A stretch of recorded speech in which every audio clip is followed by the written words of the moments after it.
both sides of the story. Both sides of the story. Both sides of a story. Yes, both sides of the story. Both sides of the story.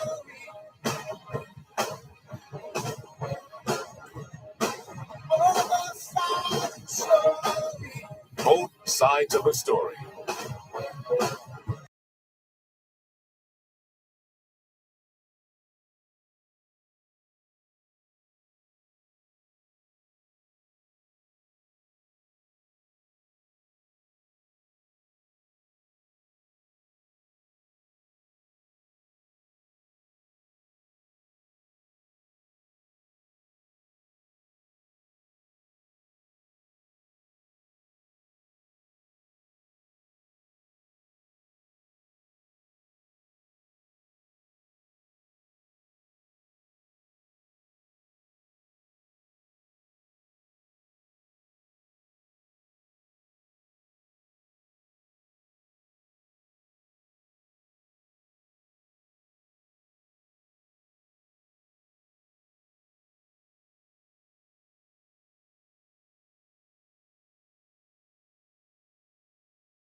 Find yourself in the gutter, and I know that by the town. We did wait in darkness with a weapon to cut some stranger down. Sleeping with an empty bottle is a sad and empty heart. We needs a job, a little respect, to get out while we can. We always need to hear both sides of the story.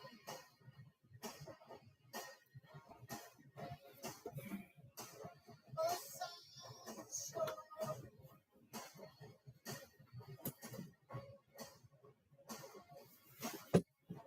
Neighborhood peace is shining. It's starting out. Young faces hide in the shadows, and they watch the fall apart. He says she says her love for him is gone.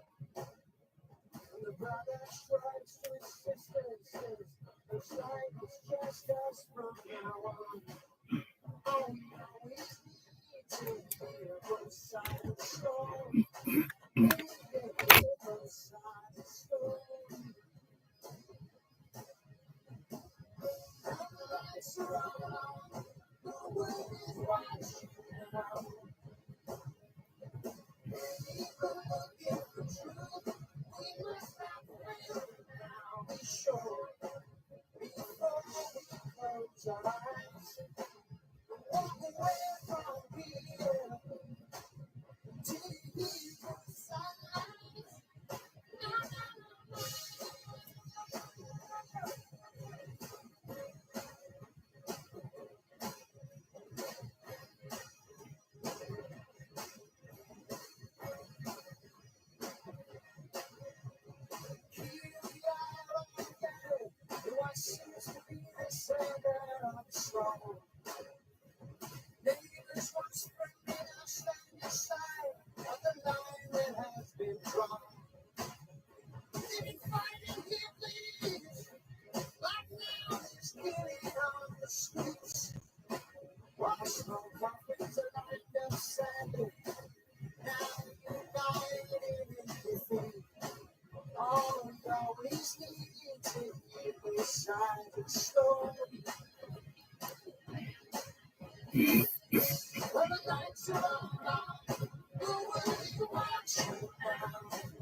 When your feet close up against the wall, he says, would you respect me if I didn't have this life?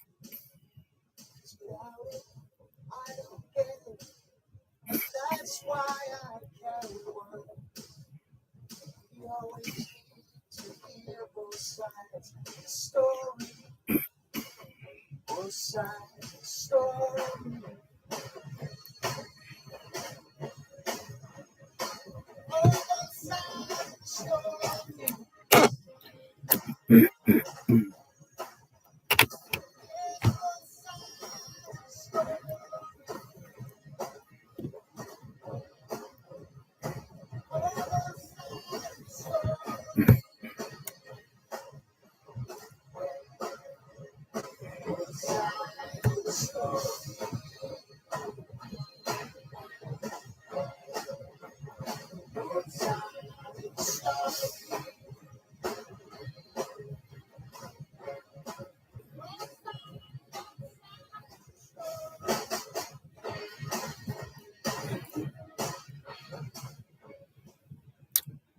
It is Thursday, the 11th of July, 2024, and we greet you well, wherever in the world you are listening to us here on your program, Both Sides of the Story, Power 106 FM.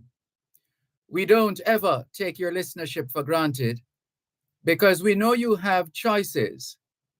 And that's why we never ever forget to remember to say thanks for choosing to listen to Both Sides of the Story, Monday to Friday, 2 to 5, right here on Power 106 FM. The mission continues to educate, empower, enlighten, and encourage entrepreneurship. Welcome.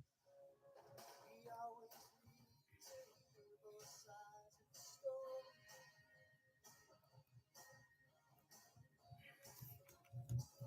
Both sides of the story.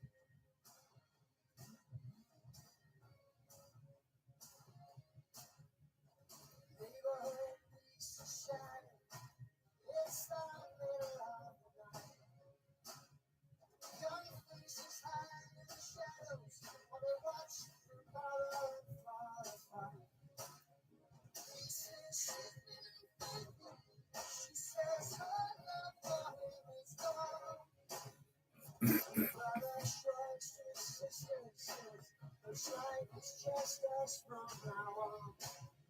Oh, we always need to hear both sides of the story. We need to hear both sides of the story. Now the lights are on, the world is watching. We're still taking your calls on 876 922 4112 to 5. 876 922 4112 to 5. The text line is the same as the WhatsApp number, which means you can not only send us your text messages, WhatsApp messages, voice notes, but you can call us on WhatsApp as well. That number is 876 365 3346. 876 365 3346. Rohan Johnson of Atlas Ocho Rios says, good afternoon, Sir Malcolm. Is little Talia, little Talia Johnson and Rohan Johnson from Atlas Ocho Rios admiring the good work you and your team are doing. Please keep it up, sir. You're very kind, Rohan Johnson. Thank you for your message. Norman Wright, good afternoon to you too. And what is this he's introducing now? Let's see. All right, we'll have to talk off air. Thank you for sharing the information, Norman Wright. We'll talk off air. Thanks for sharing the information and all the best to you. Tony Kelly shares with us some information here of let's see if we can bring this up.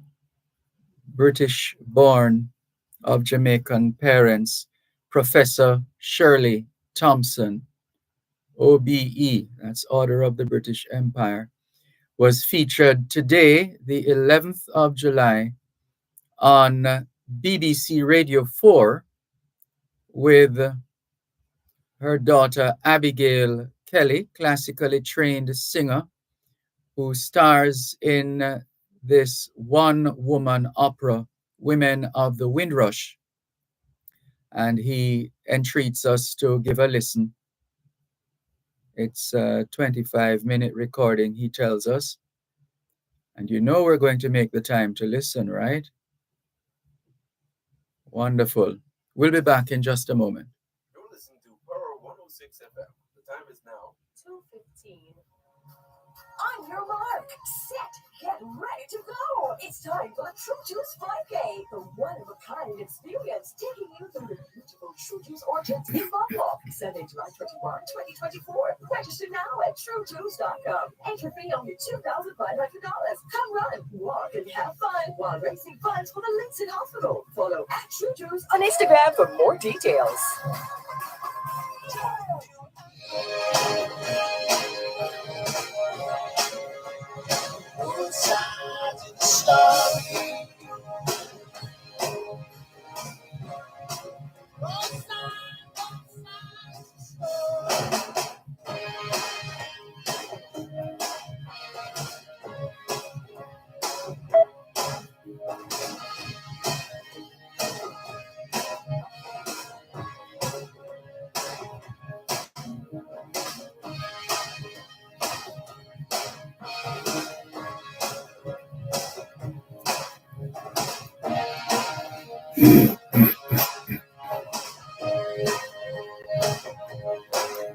Right, so at some point,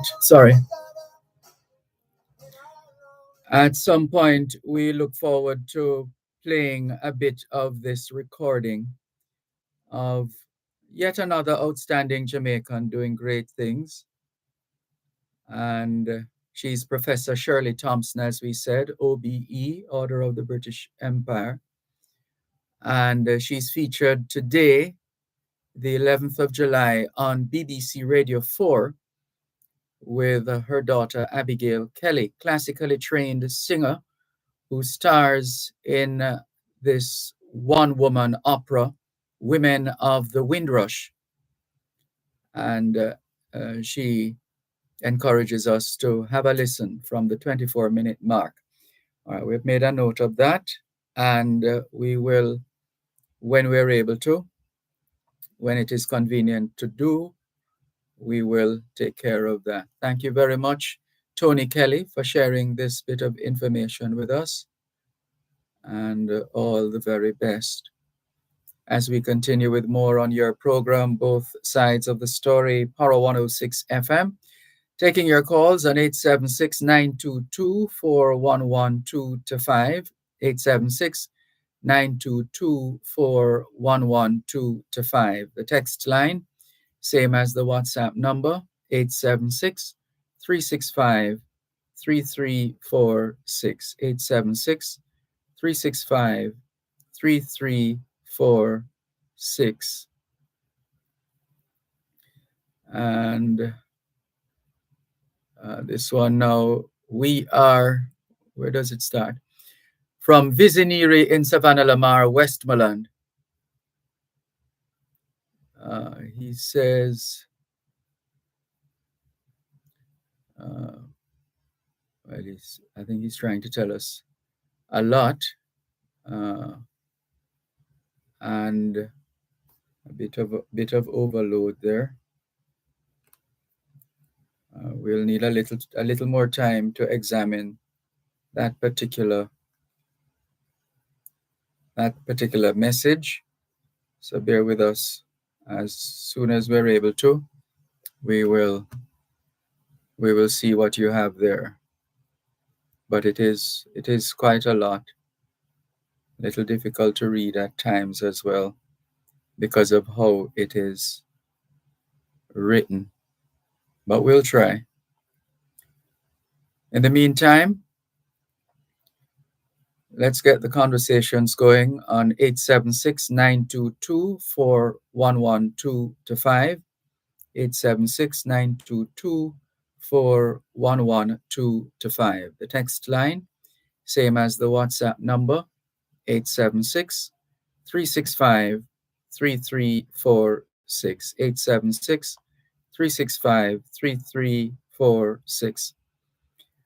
Neil Curtis, still very much active and playing his part in Jamaica and the diaspora. He's encouraging us to support Farm Up Jamaica by simply attending an event, part proceeds to help carry out the mission, and hashtag Jamaica, hashtag burial, 6 p.m. to midnight, to reserve tables with bottles, packages.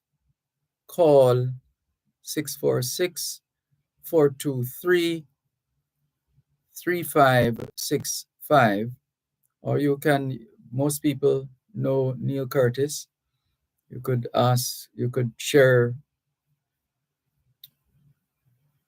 share the number there as well. But it's 646-423-3565 or 718-807-7137. Lots of sevens there. And this one now, a couple more messages. Franklin McDonald says, Dervan, thanks for putting up with my several messages today. This message was actually from yesterday. I tried to call you after the program because I have been giving thought to how safety, something is missing here today, can be revived with a wider Monday. I'm sure that's not the word you want either. Let me know. Okay. Let me know when I can call you later or tomorrow, since I would like to discuss the concept and its implementation. That's some ideas about promulgating a safety-oriented Tuesday program by Safety Tuesday. Over another typo there. All right, I think we get the gist of what you're saying, Mr. McDonald. As soon as we're able to, we will oblige. This one says, I greet you well.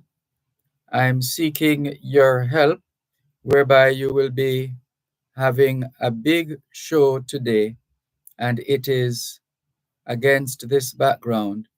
I am seeking your help to highlight the attached. Your friend, Henry C. Morant. Good afternoon to you, Mr. Morant. Thanks for keeping in touch and willingly coming forward to share information. And let's see what we have here. This one says, I greet you well. Yeah, I read that already. Move on. 876-922-4112-5. 876-922-4112-5. The text line, same as the WhatsApp number, 876-365-3346. 876-365-3346. So you can go ahead and make your calls, send your messages, and we'll be happy to pay attention. In the meantime, we're looking forward to your full participation. After all, it is your program, Both Sides of the Story, here on Power 106 FM. Still streaming live on the Gleaners website, go-jamaica.com. live on your smart devices all over the world. And as we were saying earlier on, the entrepreneurship component of the program, I think Farm Up Jamaica represents that in a very special way for those of us who know the history of Farm Up Jamaica. We trust that your fundraiser goes well, Neil Curtis, and all the very best. That number 1-876-922-4112-5. 876-922-4112-5. And the text line, same as the WhatsApp number, 876-365-3346. 876-365-3346. And let's see. This one says, I greet you well. And we read a part of that already. And the other messages. Once again, 876-922-4112-5. 876-922-4112-5. We did earlier on start to highlight Professor Shirley Thompson, OBE, who was featured today, the 11th of July, on BBC Radio 4. So we're encouraging you as well to spread the word so that you can give a listen to that recording involving another Jamaican, a British-born Jamaican,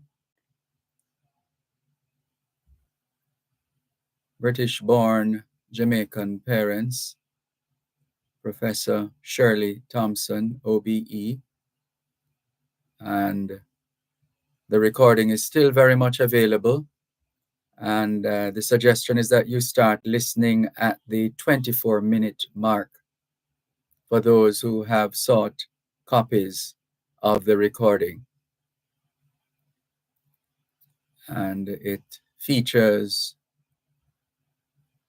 Abigail Kelly, classically trained singer who stars in a one-woman opera production called Women of the Windrush. And we encourage you, and especially they've asked us to share it, especially with those in Nottingham, where it's being performed at the Nottingham Playhouse on Friday, the 19th of July at 7:30 in the evening. So Jamaicans continue to do excellent work in every field you can think of. And they're doing it both here in Jamaica and in the diaspora. Thank you for sharing this priceless bit of information, Tony Kelly. Thank you, and all the very best. This is your program, Both Sides of the Story, Power 106 FM. I'm Dervan Malcolm. We're still taking your calls on 876-922-4112-5. The text line, same as the WhatsApp number, 876-365-3346. 876-365-3346. And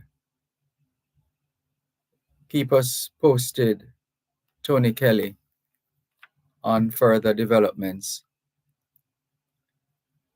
in terms of the outstanding work of your family members.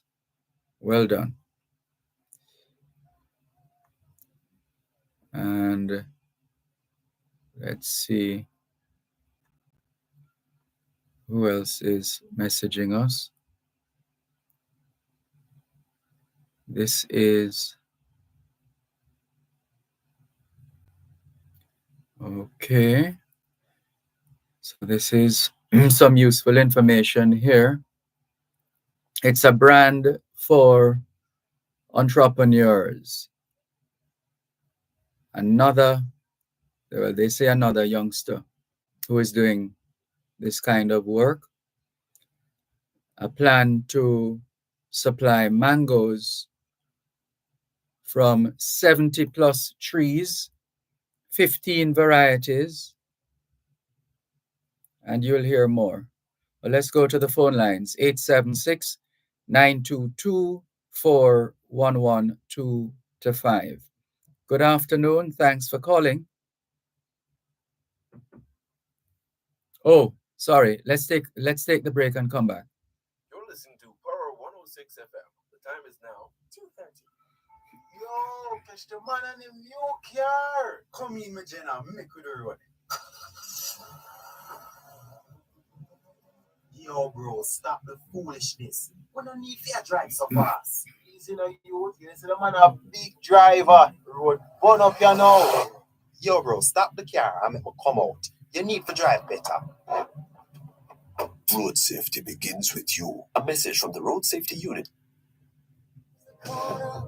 Finds himself within a different world. Ghetto kid grabs his shoulder, throws him up against the wall. He says, would you respect me if I didn't have this love? Without it. So this product, it seems that Norman Wright has something to do with it.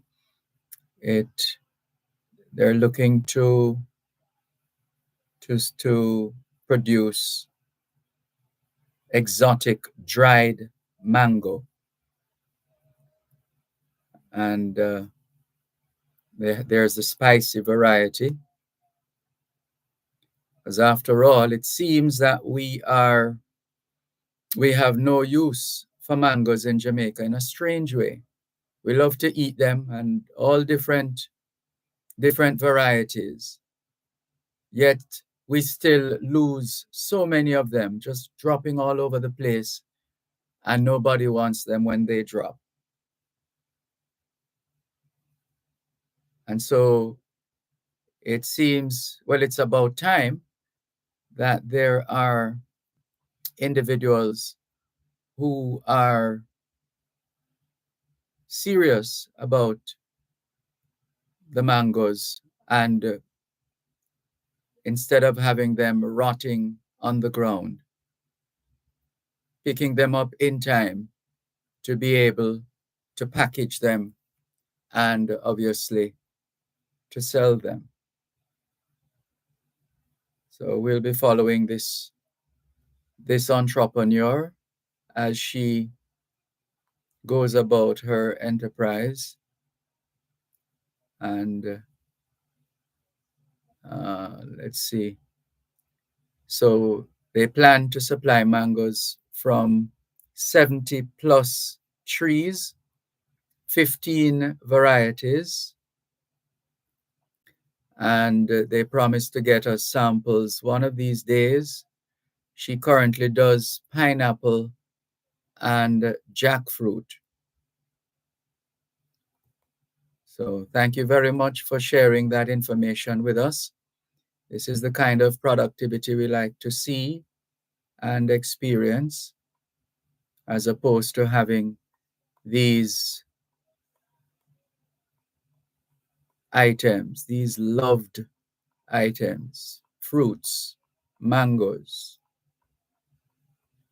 We're happy to see that some action is taking place in this area in a more consistent way. We hope that is the case going forward. Let's continue with more on your program, Both Sides of the Story, Power 106 FM, still streaming live on the Gleaners website, go-jamaica.com. And there's another relief event, another event seeking to raise funds to benefit those negatively impacted by Hurricane Beryl. And so there's a long list of performers at a benefit concert. And this is actually scheduled for Canada. The Jamaican Diaspora and Friends of Jamaica in Canada, under the distinguished patronage of Her Excellency Marcia Coeur Loban, High Commissioner of Jamaica to Canada, presenting Hope for Jamaica, a community Hurricane Beryl relief benefit concert, the Jamaican Canadian Centre, 995 Arrow Road, Toronto, Thursday, the 18th of July, from 6 p.m. to 10 p.m. And they say, together we can make a difference. And they provide us with some of the contacts. ISIS, some of the performers, I should say, ISIS, Black Orchid, Tony Anthony, Steve Knight, Come Forth, Latoya Mullings, Tanya P., Marcia Brown, Cairo McLean, Nago Morris, Zacchaeus Cooper, Tresson Kirk Diamond, Nana McLean, and Tiffany Malvo, ex-Levi. Music by Joshua Lucas and DJ Corey. And you can buy your tickets at the Jamaican Canadian Association, 995 Arrow Road.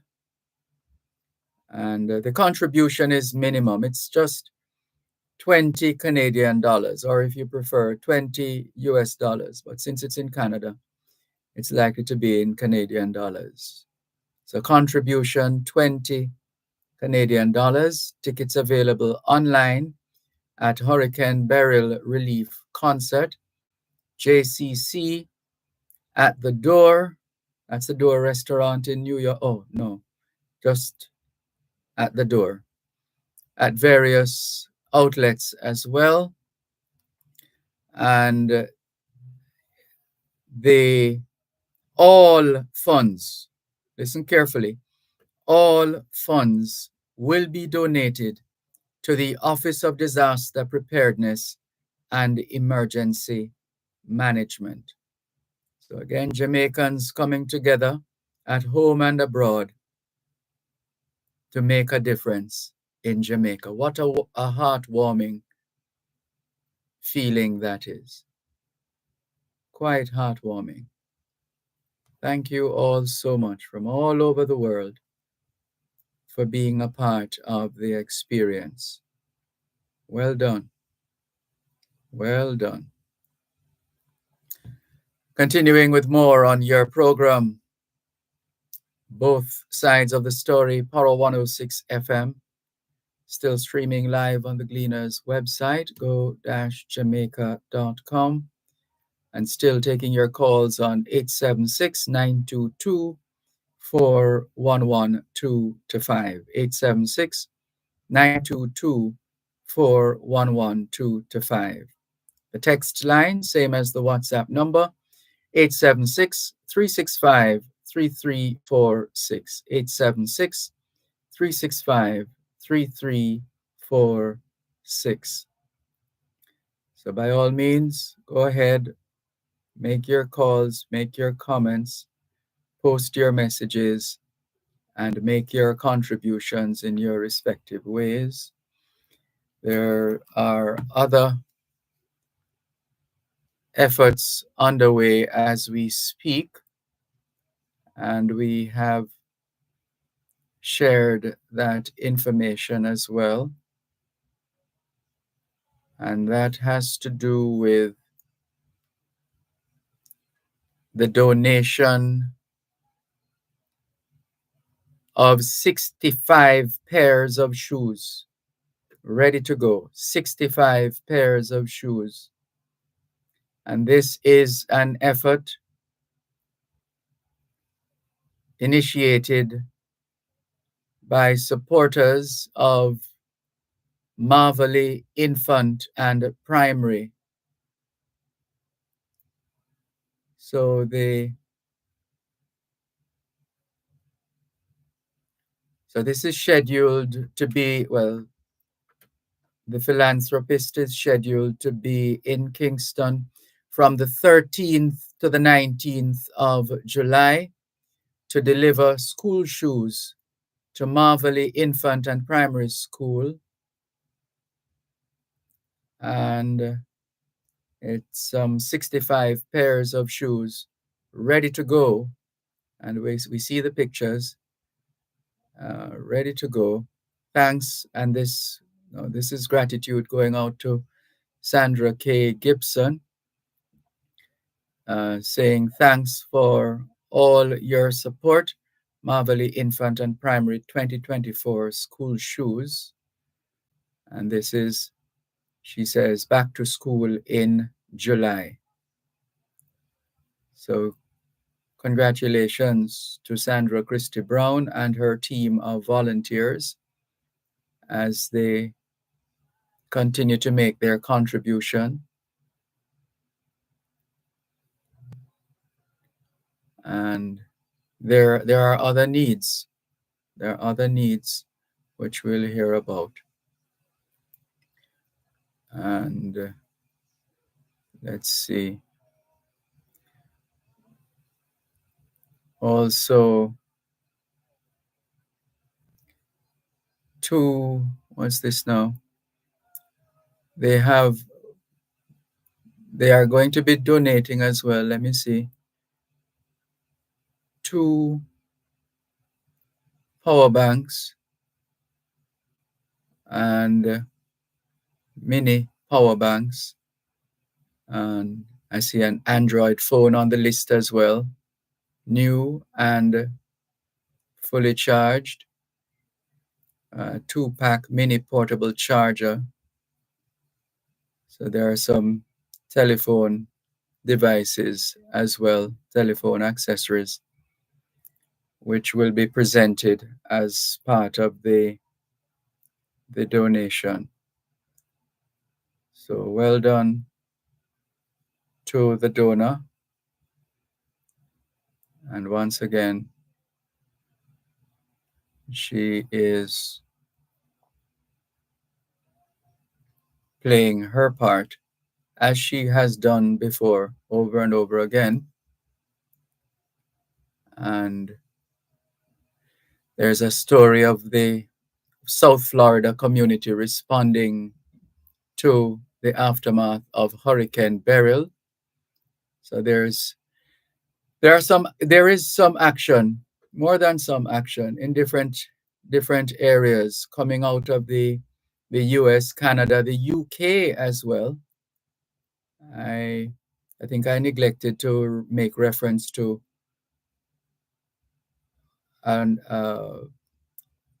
contributions coming out of the UK. Need to retrieve that information. So here's a story coming out of South Florida. As Jamaica braces for the aftermath of Hurricane Beryl, nationals and friends of the diaspora have begun community response to assist the country in its recovery process. Jamaica's Consul General Oliver Mayer, who is also chair of the South Florida Caribbean Consular Corps, has expressed appreciation to the overwhelming rapid response from various community groups, individuals, charitable agencies, and corporate entities wishing to extend support. The Consul General indicated that the Office of the Consulate General is awaiting a full assessment of damage from the Jamaican government. This will then be shared with the entire community. Meanwhile, persons have already started responding to appeals made for aid in the form of emergency supplies. monetary donations to established fund programs and volunteers to assist in preparation of packages for immediate shipment. Several networks in South Florida are helping with relief efforts. In South Florida, multiple networks are assisting with relief efforts. One of these networks is the Global Empowerment Mission, or GEM for short, a charity located in South Florida. GEM is currently getting emergency kits and food supplies ready to send to Jamaica. But not just Jamaica, we're not selfish. Call up Barbados, Grenada, and St. Vincent and tell them that they are invited. Jamaica, Barbados, Grenada, and St. Vincent. These islands were severely affected by Hurricane Beryl. You're listening to Power 106 FM. The time is now 2:45. Jamaica is no all roads lead to the Jamaica College Auditorium this Saturday, July 13th, for the Jamaica Festival Song Reserve Show, starting at 8:30 p.m. 10 finalists, 10 great songs, but there can only be one winner. The Jamaica Festival Song Results Show, Jamaica College Auditorium, Saturday, July 13th, 8:30 p.m. Admission free. Festival nice again. There's killing on the streets while smoking. And they're not done yet. There's another organization which we know very well, the Jamaican Women of Florida. There is a picture, there are pictures of them packing pallets of emergency supplies for Caribbean islands struck by Hurricane Beryl. And there are some happy pictures here of the volunteers of the Jamaican Women of Florida packing boxes. So persons wishing to volunteer or drop off donations can visit the GEM headquarters, which is a reputable 501c3 organization. So donations, persons wishing to volunteer or drop off donations can visit the GEM headquarters located at 1850 Northwest 84th Avenue, Suite 100 in Doral. Volunteers are encouraged to sign up at inked, that's INKD lowercase .in /EXSYGW capital M common T. Or you can Google women, Jamaican Women of Florida, JWOF for short. And you should be able to find them. And the drop off, let's see, the Food for the Poor, Florida-based global charity organization, has already started similar relief support efforts to the affected areas. There's a drop-off location in Lauderhill. Commissioner Denise Grant of the City of Lauderhill has stated that the City Commission is mobilizing efforts to collect supplies for the Caribbean islands affected by Hurricane Beryl. Items can be dropped off at John Mullen Park, located at 2000 Northwest 55th Avenue in Lauderhill. And those drop-offs took place from Thursday, the 4th of July, through to Sunday, the 7th of July, from 10 in the morning until 5 in the afternoon. And right here at the RGR Gleaner Communications Group, there are about 4 big boxes for donations. I think I counted 4. 1, 2, 3. Yeah, I think it was about 4 or more. So the RGR Gleaner Communications Group is naturally involved in facilitating the donations of Jamaicans and friends of Jamaica at home and abroad. Now, these are the things that get us excited, actually. Just helping those who need help, sharing with those who need assistance. Yeah, well done, well done. And please keep us posted as the days go by so we are able to track the work that is being done, being undertaken by Jamaicans at home and abroad. And so we continue to take your calls on 876-922-4112-5. And we want to thank those who have quietly made their contribution as well. Not everybody who makes a contribution who wants the world to know about it. So you will find others who quietly make their contribution. We salute you, we thank you, and we wish you all the very best as you seek to play your part in advancing the welfare of the whole human race, not least of all Jamaica and Jamaicans. So keep those donations coming in, and let's make a difference in the lives of our people at home and abroad. We're still taking your calls on 876-922-4112-5. 876-922-4112-5. The text line, same as the WhatsApp number, 876-365-3346. 876-365-3346. And we look forward to reading more of your messages and sharing useful information with our listeners at home and abroad, right here on both sides of the story, Poro 106 FM.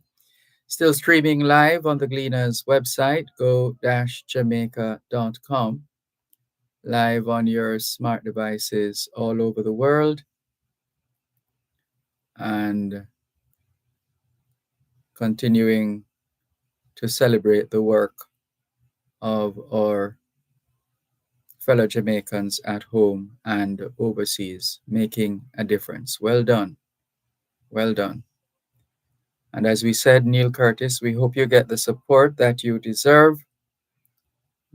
So please continue to spread the word, support Farm Up Jamaica by simply attending their fundraiser. Reserve tables with bottle packages. They're trying something new, something different to get the attention of the interest of the general public, and ultimately to raise funds for Farm Up Jamaica. So that's another of the initiatives that are out there for the taking, and we trust that you will find it useful to participate and make a difference and be uplifted by those who would have made their contribution. So whatever you can do, whoever you can help, as the song says, if I can help somebody as I pass along, then my living shall not be in vain. So we encourage you to make your contribution in the respective areas insofar as you are able to. We know how it is. So many of us want to, but for whatever, in some instances, just genuinely not in a position to make a contribution. But it's a good feeling when we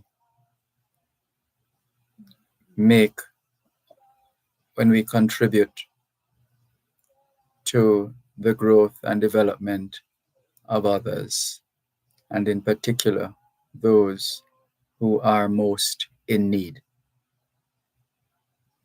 Let us continue to play our part. And so we continue to interest you through our messages and our calls, 876-922-4112-5.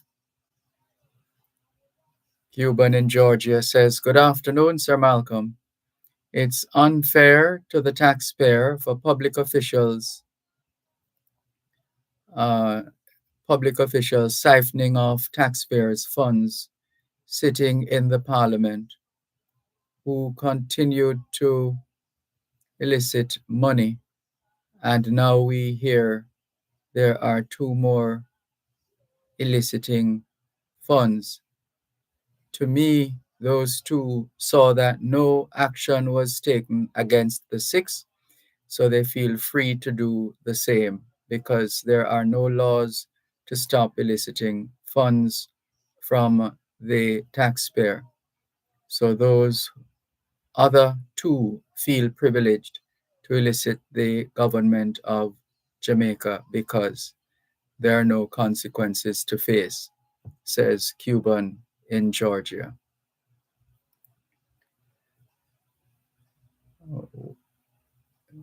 Perhaps you might want to outline ways in which or a particular strategy in ensuring that that kind of behavior is frowned upon and action taken against. What would you like to see in that regard? Feel free to share with us, Cuban in Georgia. Thank you very much for your message. We also want to hear the solutions that you have been thinking about and wanting to share with others. How about that? Thank you very much. 876-922-4112-5 is the number to call, or are the numbers to call. 876-922-4112-5. And the text line is the same as the WhatsApp number, 876-365-3346. 876-365-3346. Let's keep it going here on your program, Both Sides of the Story, Power 106 FM. Still streaming live on the Gleaners website, go-jamaica.com. Live on your smart devices all over the world. And checking in, as well as we have said, on those among us who have been making contributions to those in need. We trust those efforts are going well. Good afternoon to Derek A. Scott. Always good to hear from you. And we look forward to updating you on certain matters. So don't worry about it. We have you covered, Derek A. Scott. All the very best. And there's a book tour coming up as well. There's just so much happening. So much happening. All right, so we're still looking forward to more of your messages and your calls. 876-922-4112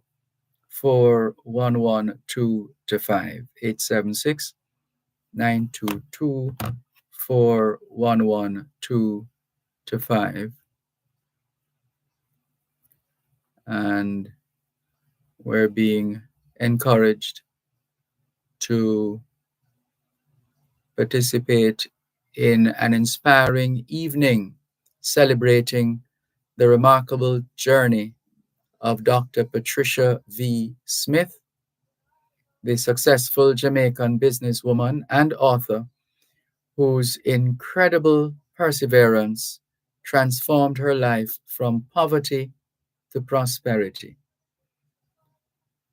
And they encourage us to listen as the proud owner and leader of a thriving healthcare company shares excerpts from her best-selling book, I Persist, about her life's journey.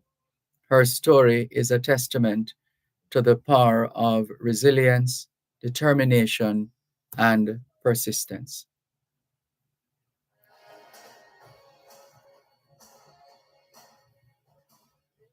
Contractors, developers, and small builders. Contact Coast to Coast Group of Companies for high quality concrete products. The time by Coast to Coast Group of Companies is 3 o'clock. join your favorite nighttime show, Dear Pastor, with Reverend Dr. Aaron Damas, Monday to Thursday from 9 to 11 p.m.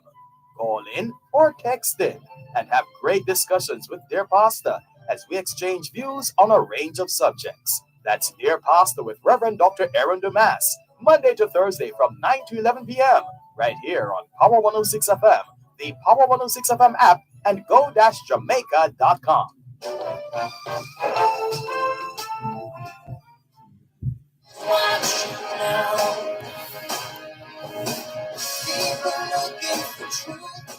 So, once again, we're being encouraged to come and be inspired by Dr. P.V. Smith's compelling narrative of hope, strength, and success. This is more than just a book signing, it's a celebration of the Jamaican spirit. And they go on to say, we look forward to seeing you there and sharing this unforgettable experience. What the devil is that?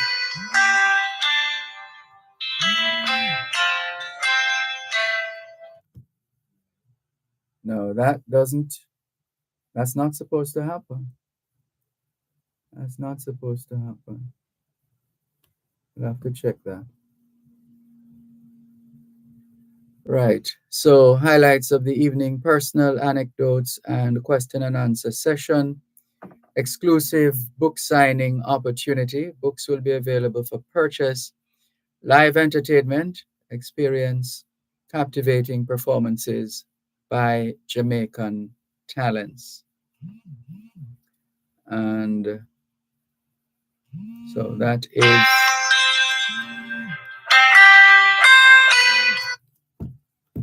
I'm afraid someone has messed with this device here. That's not supposed to be ringing. Oh dear. Not sure what is happening here. All right, let's move on.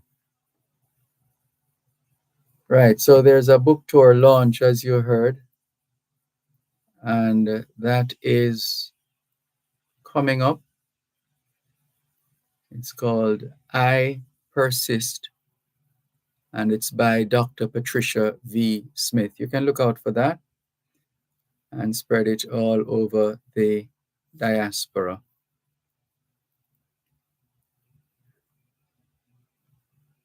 And remember as well, Roy Ryan live in concert with friends coming up on Sunday, the 14th of July. And part proceeds will be in aid of the Jamaica Music Museum acquisition of musical artifacts. And the contribution is $5,000. We wish Roy Ryan and his fellow performers all the very best as they continue to do what they do best.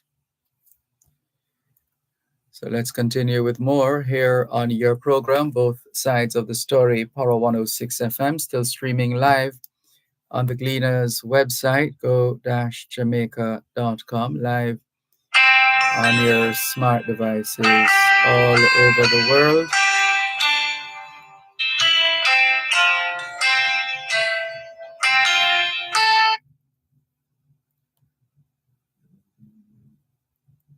Something has gone terribly wrong with the setting here. Sorry about that. Terribly wrong. Okay. So let's continue. And taking your calls on 876-922-4112-5, 876-922-4112-5. And the text line, same as the WhatsApp number, 876-365-3346, 876-365-3346. So we look forward to your continued contribution to today's edition of your program, Both Sides of the Story, here on Power 106 FM. Still streaming live on the Gleaners website, go-jamaica.com, live on your smart devices all over the world. And we also look forward to sharing with our listeners some of the initiatives that are being shared with us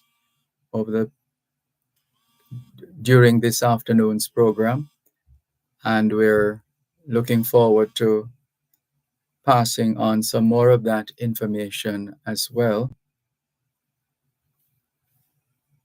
because we want to ensure that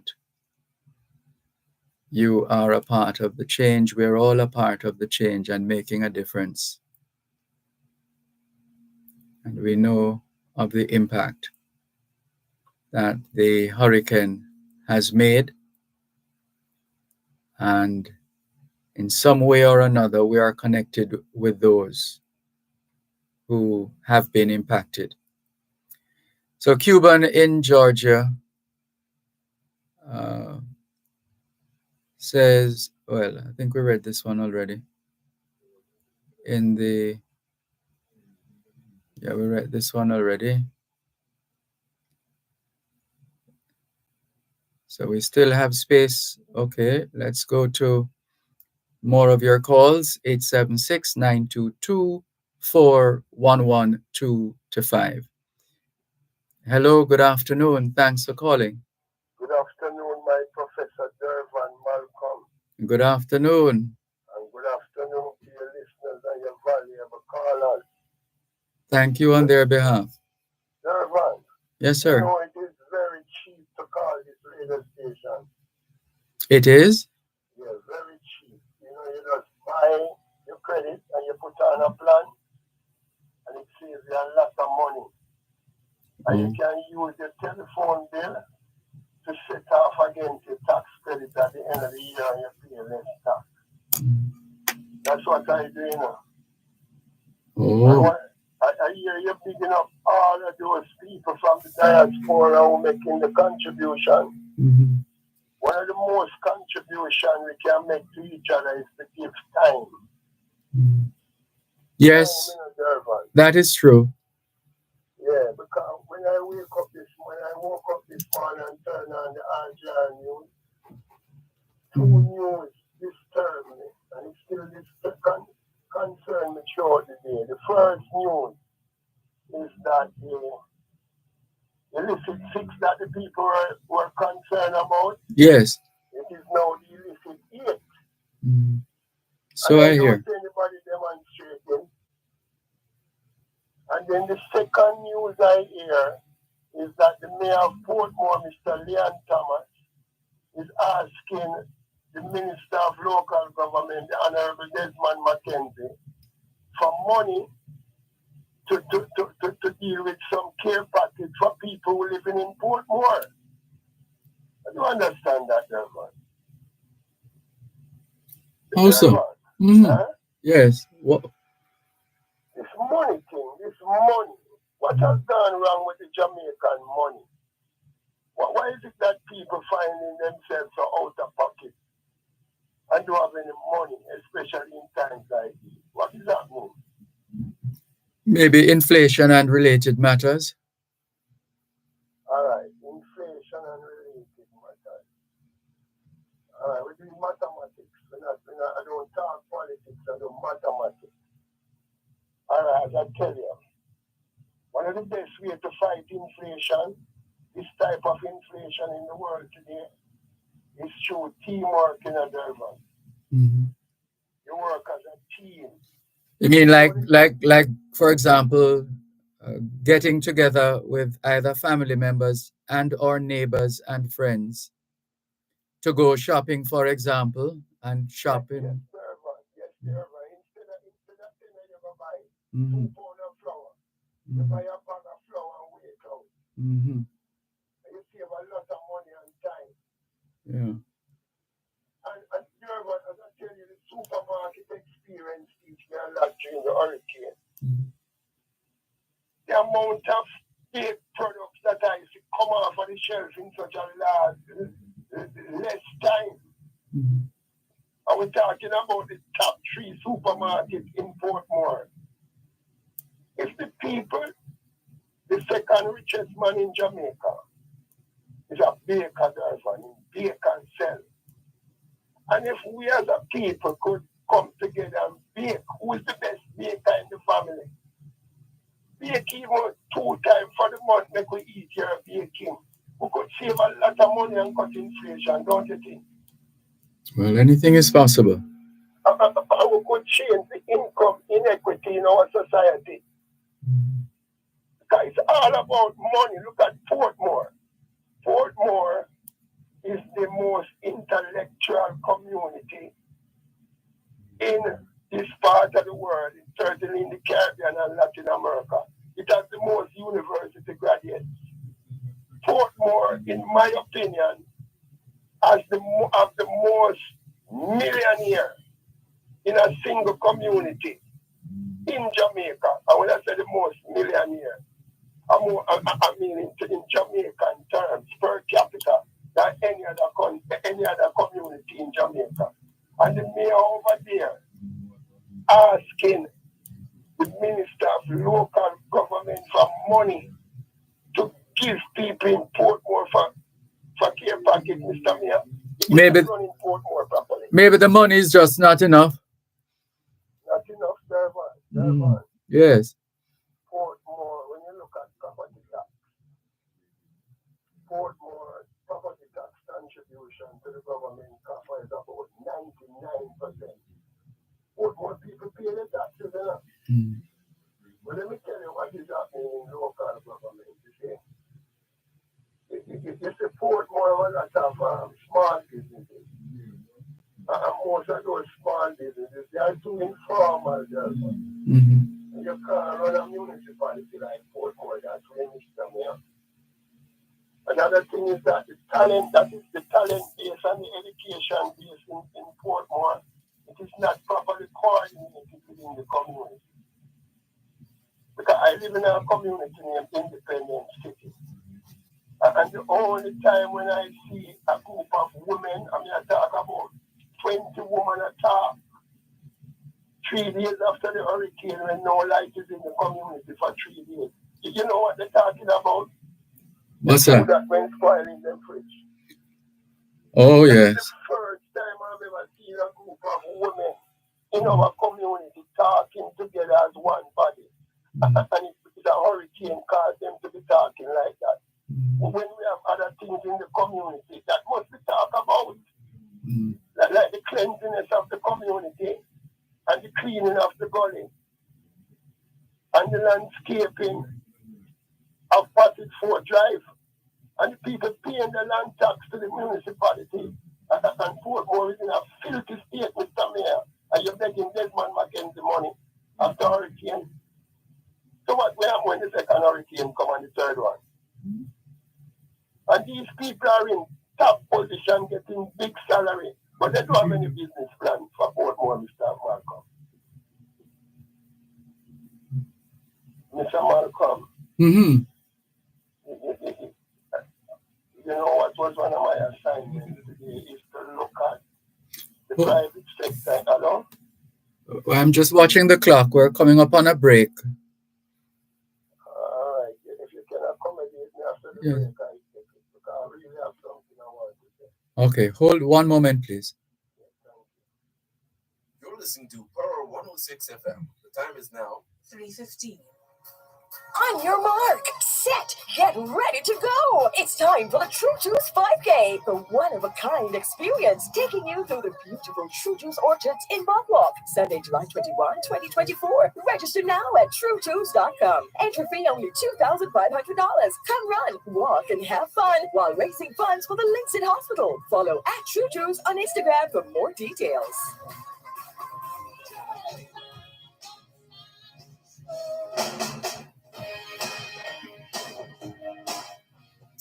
Thanks a lot for staying with us here on your program, Both Sides of the Story, Power 106 FM, still streaming live on the Gleaners website, go-jamaica.com, live on your smart devices all over the world, taking your calls on 876-922-4112-5, and the text line 876-365-3346.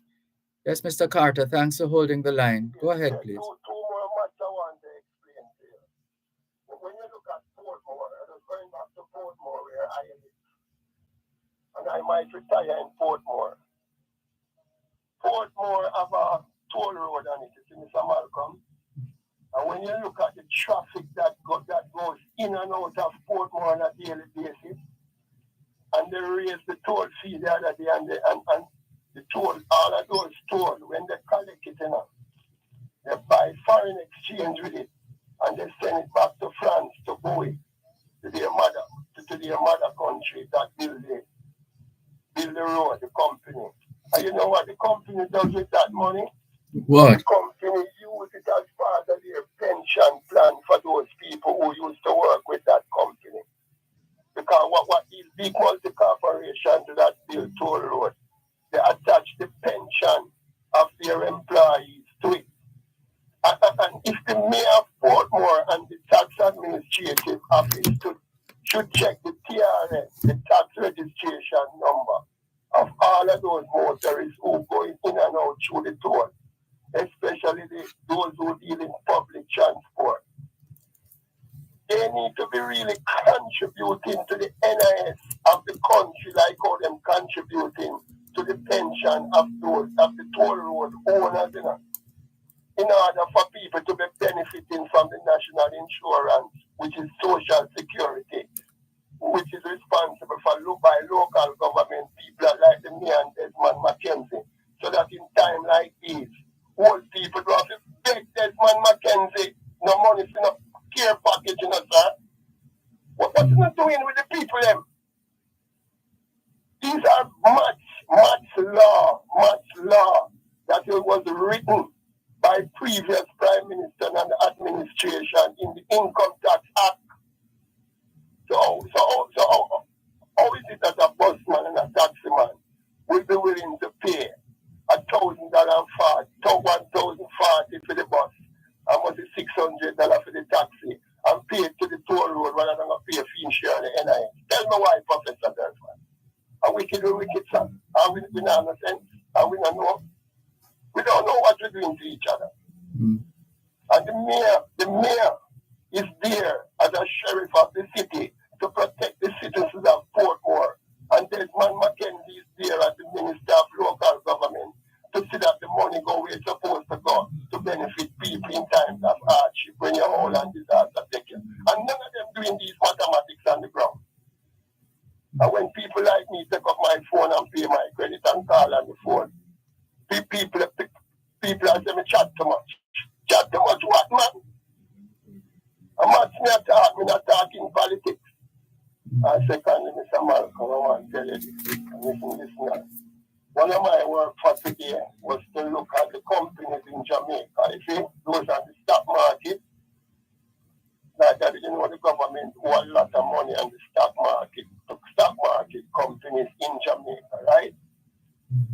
And you look at the profit that they're making and what you call their price earning ratio, the profit that the capitalists in the PSOJ watch to ensure that they are ahead of the curve. They watch a ratio named price earning ratio. And here it works now, Dervan. You see, when they make like all the storm blow and all of them things sell off and they make a lot of super profit, you see, when they pay them dividend, they match the dividend against what is the market value of them share downtown, and to ensure that they stay ahead of the inflation rate. And you know what the average come out for the top 10 companies of Jamaica, a PE ratio of 9.6%. That means their profit is approximately 3.5% over the inflation rate. So they must be rich. Mm-hmm. You know how a man like me would measure my ratio against their ratio. The salary that you get from your company against how much you will save, Dervan. Mm-hmm. After you pay out the expenses, like me, never know. I mean, say never how much money you get your pay. But how much money I save all time. You know what is my average saving rate, Dervan? I'm in a face to talk. 4%. 4% of my salary I can save. That means they're getting poorer. That inflation rate officially is 6%. Mm-hmm. I know that the inflation rate more than that.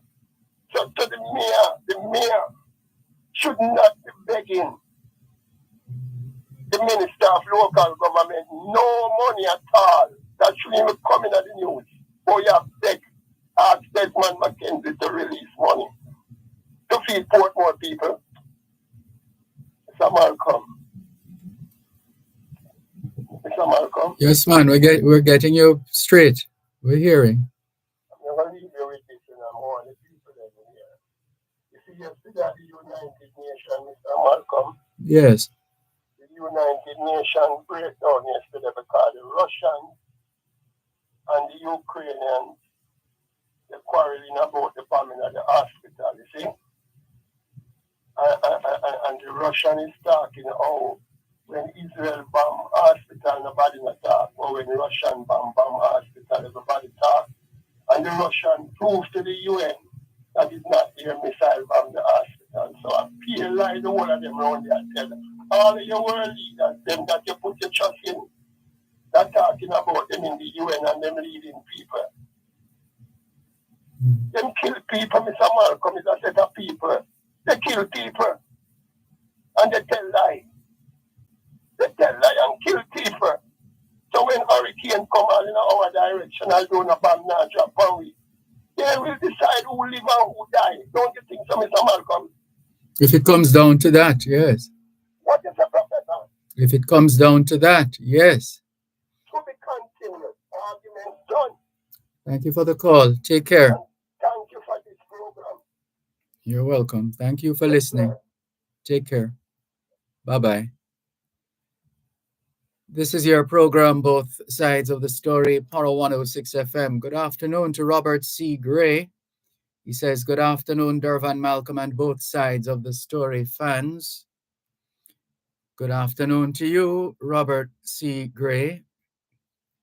Peter Gracie says, good day, Dervan. Great peace. These are the times for sure. Robert C. Gray says, it's great being on vacation in Portmore.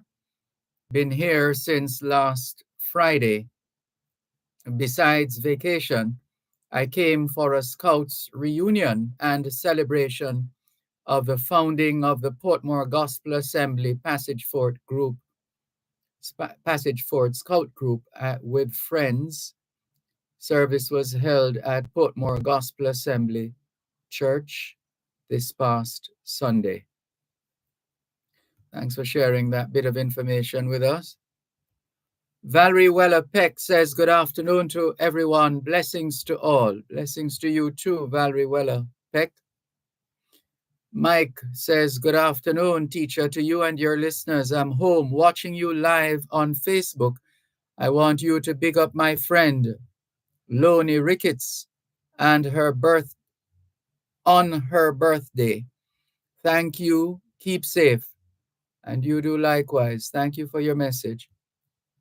Audrey Smith in Southampton, England says, good afternoon, Dervan and listeners everywhere, tuning in from a very muggy Southampton. Can you picture that? A very muggy Southampton. Esmond's Curry Powder, who was featured at the 10th Biennial Global Jamaica Diaspora Council, is still very much connected and monitoring what we're online doing, just as we're monitoring what she's online doing. And that's a reflection of what happens when you are a part of an event and you make friends, and you are exposed to particular products, etc. It keeps a conversation line open. And let's see. So Esmond's Curry Powder, we are definitely going to be featuring that brand. And Robert C. Gray says 43rd anniversary. And Inez Ayona Campbell says, good afternoon, everyone. Good afternoon. Devina James says, good afternoon, Mr. Malcolm and listening audience. Have a good afternoon. Be safe. Same to you. Norman Hines in St. Thomas, good afternoon to you too. Cherry Henry, thank you very much for your kind words. And yes, good afternoon to everyone. And this one says, good afternoon, Mr. Malcolm and listeners. May your day be blessed. Thank you. Dwayne Brown says, you might have to restart that device. No, it was just a matter of the volume button being pressed and causing that noise when the phone rang earlier on. So that's what that was. Well, thank you very much for staying in touch with us here on both sides of the story. Stephen Barnes, good afternoon to you. Morgan Baylor. And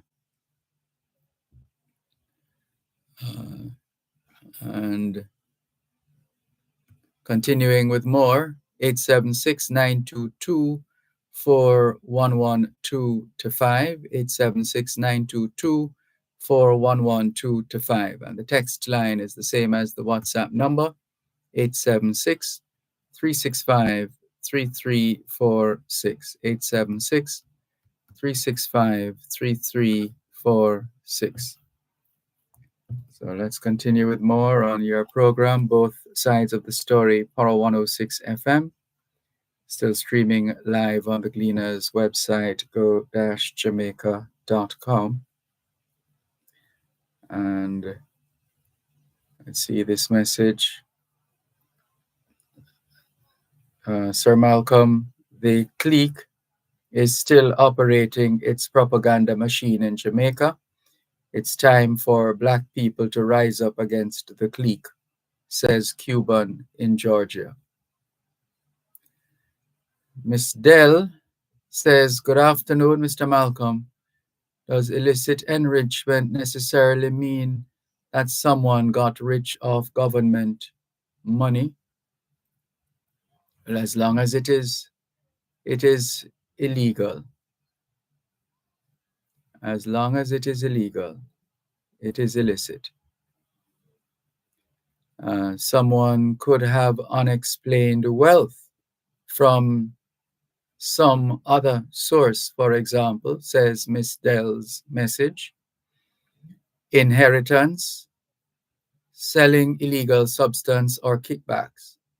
Having more than your salary can provide is a natural thing in Jamaica. If the Integrity Commission should go around and investigate every one, most of us would be in trouble because some of us know how to throw a partner or how to draw or belt in order to achieve what we want. Mr. Malcolm, let Neville know that Portmore people don't need any counselor to feed them. Remember, it is said, this is a community of police, doctors, and teachers. From Miss Dell. Thank you very much, Miss Dell, for your message. More in a moment. Help us protect Jamaica's borders. Tell us about any illegal guns coming through customs controlled areas. Call Crime Stop at 311. The time by the Jamaica Customs Agency is 3:30. Welcome to your legal corner on Power 106 FM, your source of information for all matters regarding U.S. immigration. Call in with your questions and concerns on 876-922-41125. You can send a text or WhatsApp message to 876-279-8598. Time now for your legal corner during both sides of the story, right here on Power 106 FM.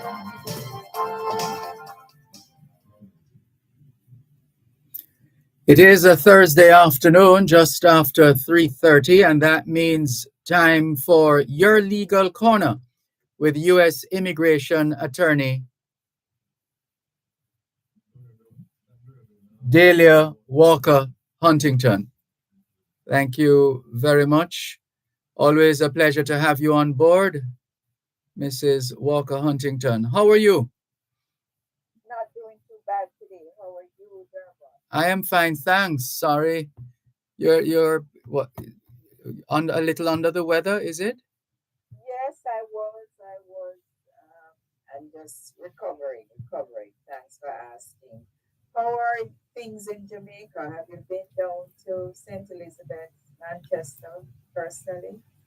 No, I haven't actually. I've seen the pictures and I've heard the Yes, stories and the yes, and I hear the television. roads are damaged.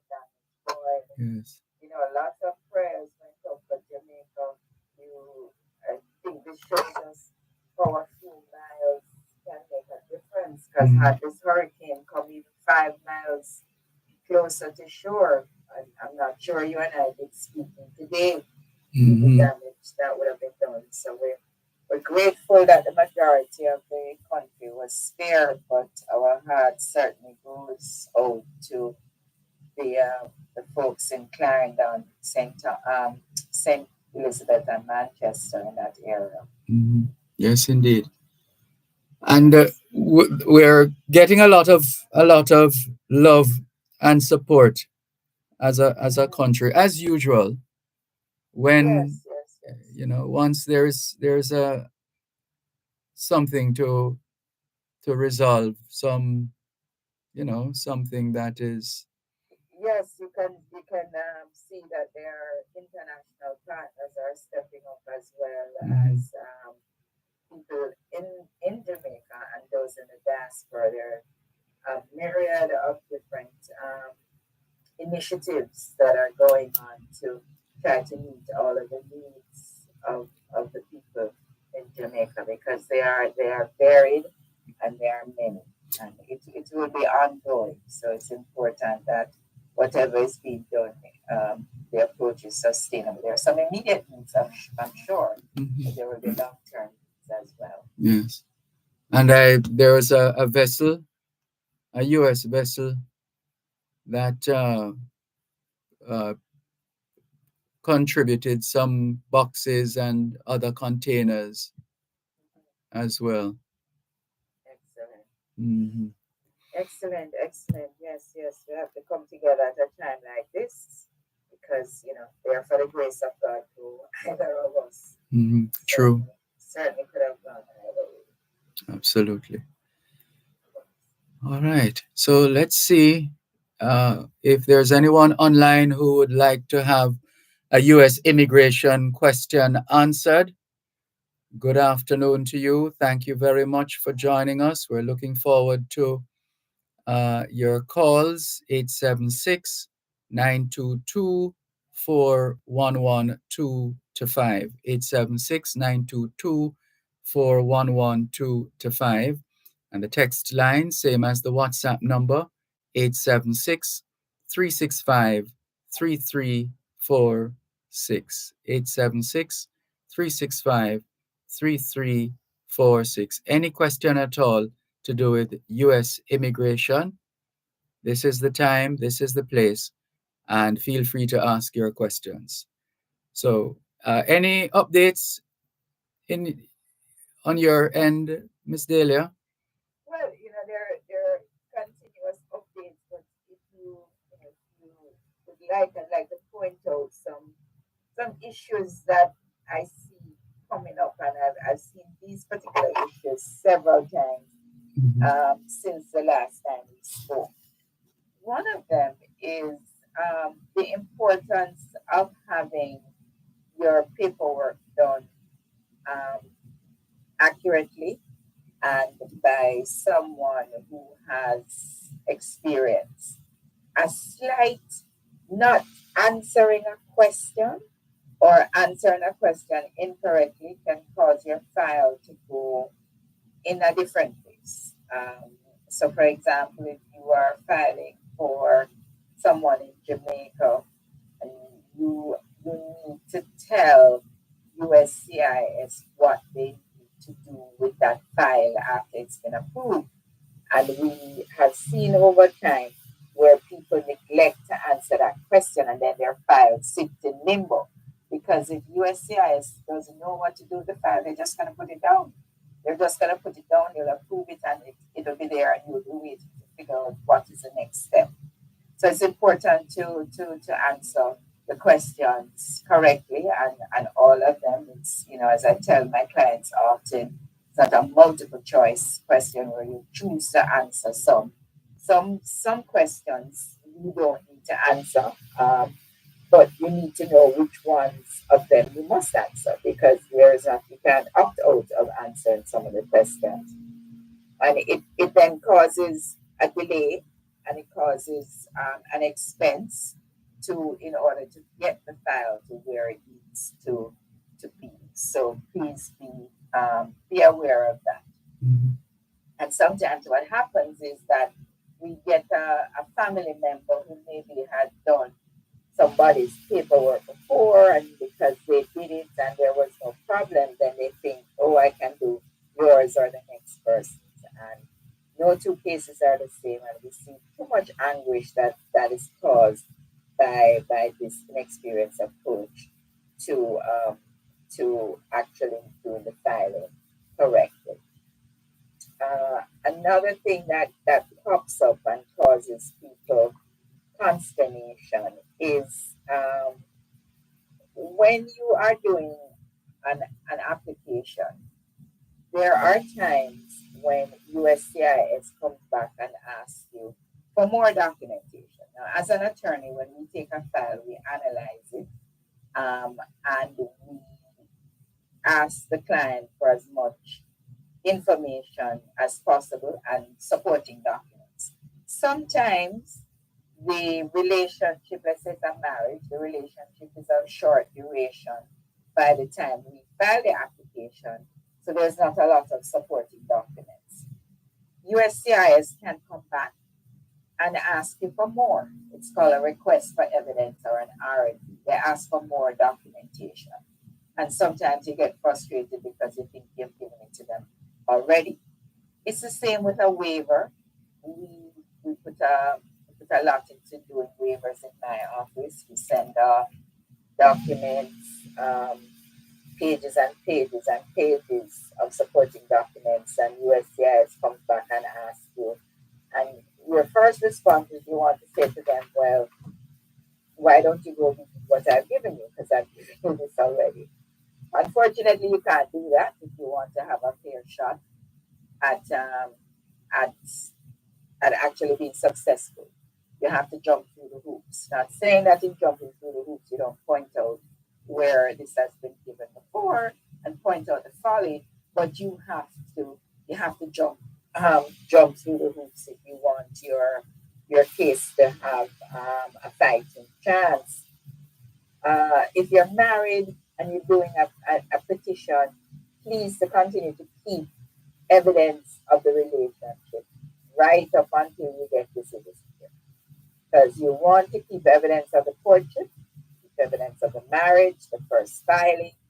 If you're filed for and you were married for less than 2 years, you're going to get a temporary green card and you're going to have to file to get a permanent green card. In any event, you can get your citizenship after 3 years of marriage to your American citizen spouse and living with that spouse from whom you received your green card. But again, you're going to have to prove the continued relationship. So I know that some people don't like to keep documents. Some people tell you they don't like to take pictures.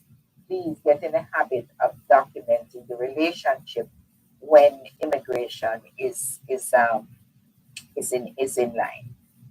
What we've been seeing for the last couple of years, I would say at least 2 years, is that when we're doing these spousal petitions, if we can have sufficient evidence to prove, or if they issue an RFE, a request for evidence, and it's substantially documented, we are seeing green cards being issued without interviews, which is a great thing.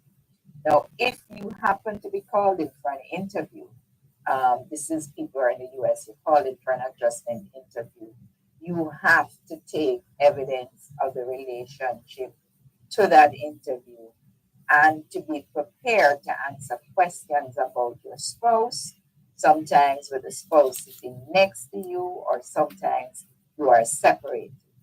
Separated meaning that the beneficiary is put outside the room in a waiting area. The petitioner has asked a series of questions, the answers are recorded, and then you switch places and the answers are compared. So it's important to be prepared. We have a couple of questions for you, Sure. Ms. Delia. Let's see. This one says, good day, Dervan and Mrs. Walker Huntington. I am living with my wife and her 4 kids. However, I am out of status. I work a lot more hours than her. When I am ready to start an AOS application for green card, I understand I will need an affidavit of support because she doesn't work enough to sponsor me. 2 questions. What is the threshold for a household size of 6 people? Me, her, and her 4 kids. And would my income count as part of the affidavit of support? I would assume not, but I have to ask. Second question. If the income threshold is $40,000 per year, for example, and my wife earns $20,000 with 6 of us in the household, does this mean I need to find joint sponsor who earns at least $20,000 and over to cover the whole household? Okay, lots of questions there. So I don't have the information on how much is required for a family of 6, but that number is correct. It will be the 4 children, the husband and the wife who would make up the family, and there's a guideline that talks about how much income is required per family. So that was one question. The next question is if there's obviously the wife doesn't make enough money as the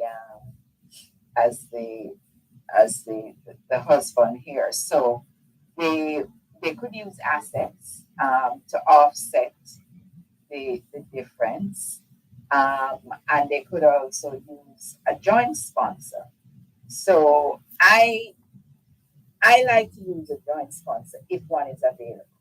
If one is not available, then you certainly can use assets, and this is assets that are ready cash.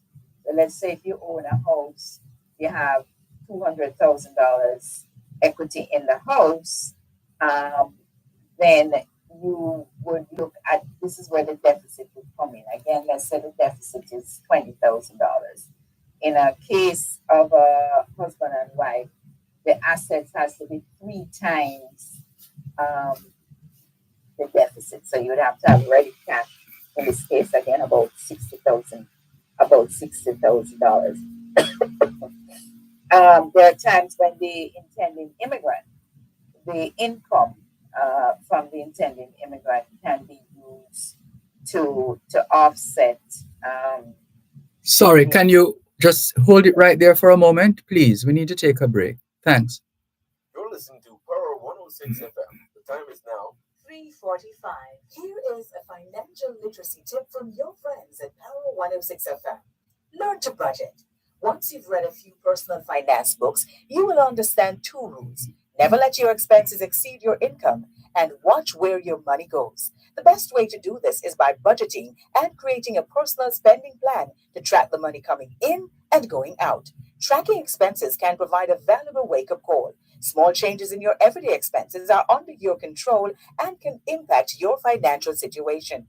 Keeping monthly expenses like rent as low as possible can save you money over time and put you in a position to invest in your own home sooner than later. You're listening to Your Legal Corner, your source of information on all matters regarding U.S. immigration. You can call in with your questions and concerns on 876-922-41125. You can send a text or WhatsApp message to 876-279-8598. Now, back to Your Legal Corner during both sides of the story on Power 106 FM.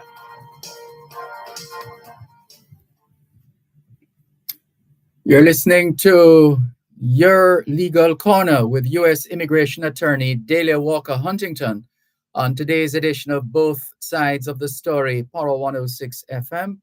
I'm Dervan Malcolm, and feel free to call us on 876-922-41125, or you can WhatsApp us at 876-365-3346,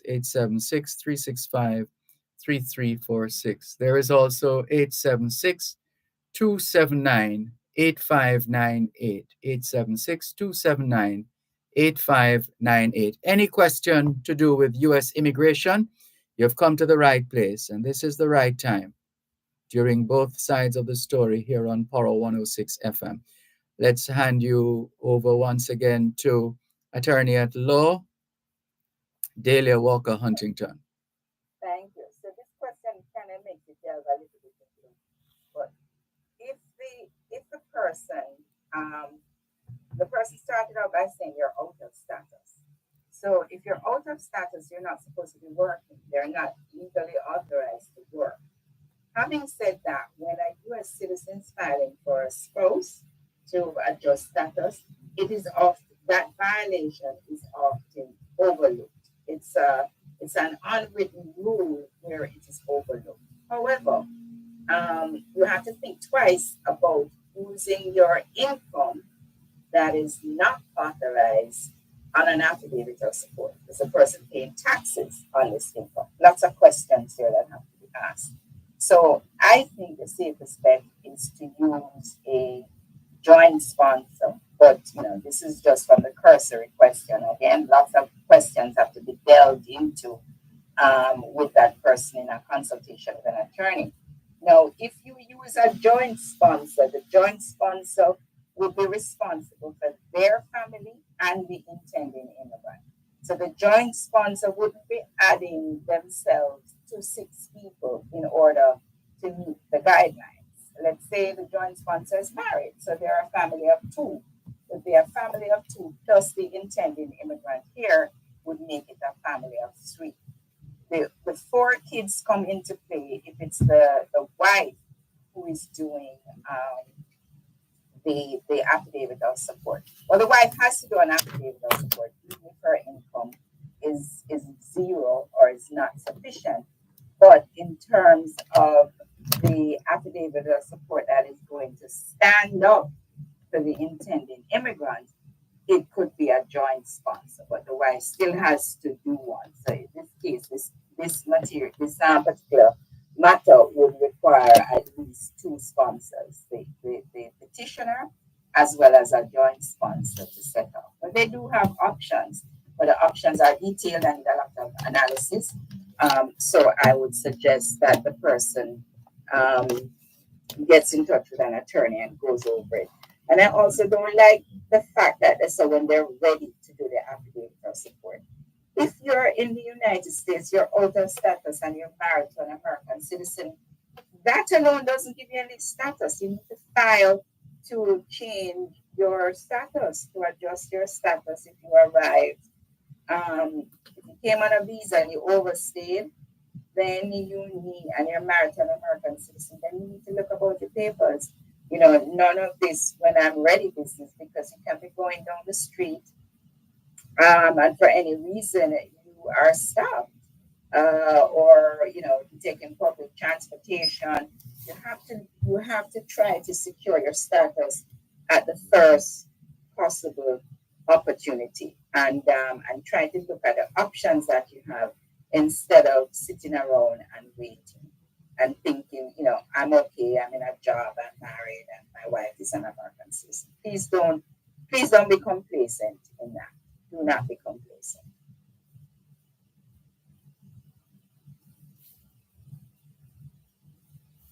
Okay. Sorry, we lost a bit of what was said in the last few seconds. Oh, I was just telling the person not to be complacent. I didn't like the fact that they said when they're ready to do their affidavit of, adjustment of status. You are out of status, you're married to an American citizen. Look about your papers. Don't be complacent in thinking that you cannot be placed in deportation. Please don't do it. As soon as possible, you need to look about the papers. This is your legal corner during both sides of the story here on Power 106 FM. And this is hosted in a special way by Delia Walker Huntington. So any questions at all having to do with U.S. immigration, this is the time, this is the place. Here are the numbers: 876-922-4112-5, or the text line, same as the WhatsApp number, a couple of text lines, 876 922, no, that's 876-279-8598. 876-279-8598. And there's also 876-365-3346. So over to you, our faithful listeners at home and abroad. If you have any questions at all having to do with U.S. immigration matters, this is the place, this is the time, and we encourage you to take full advantage of the opportunity. It's not all the time that you get an attorney at law of the caliber of Delia Walker Huntington to answer your questions.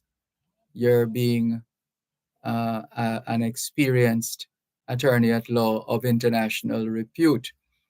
And so take advantage, listeners, of the knowledge, experience, and expertise of Delia Walker Huntington on your legal corner. We really appreciate the fact that she continues to give of her service the way she has and continues to do.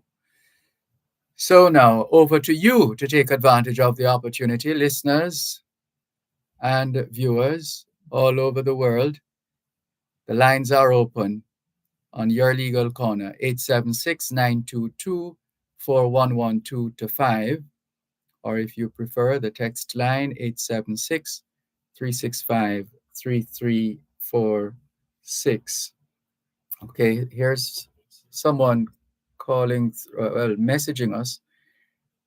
This one says, "Good evening. How long it takes for a daughter to file for her mother?" Okay, so a daughter has to be an American citizen in order to file for her parent and must be over 21.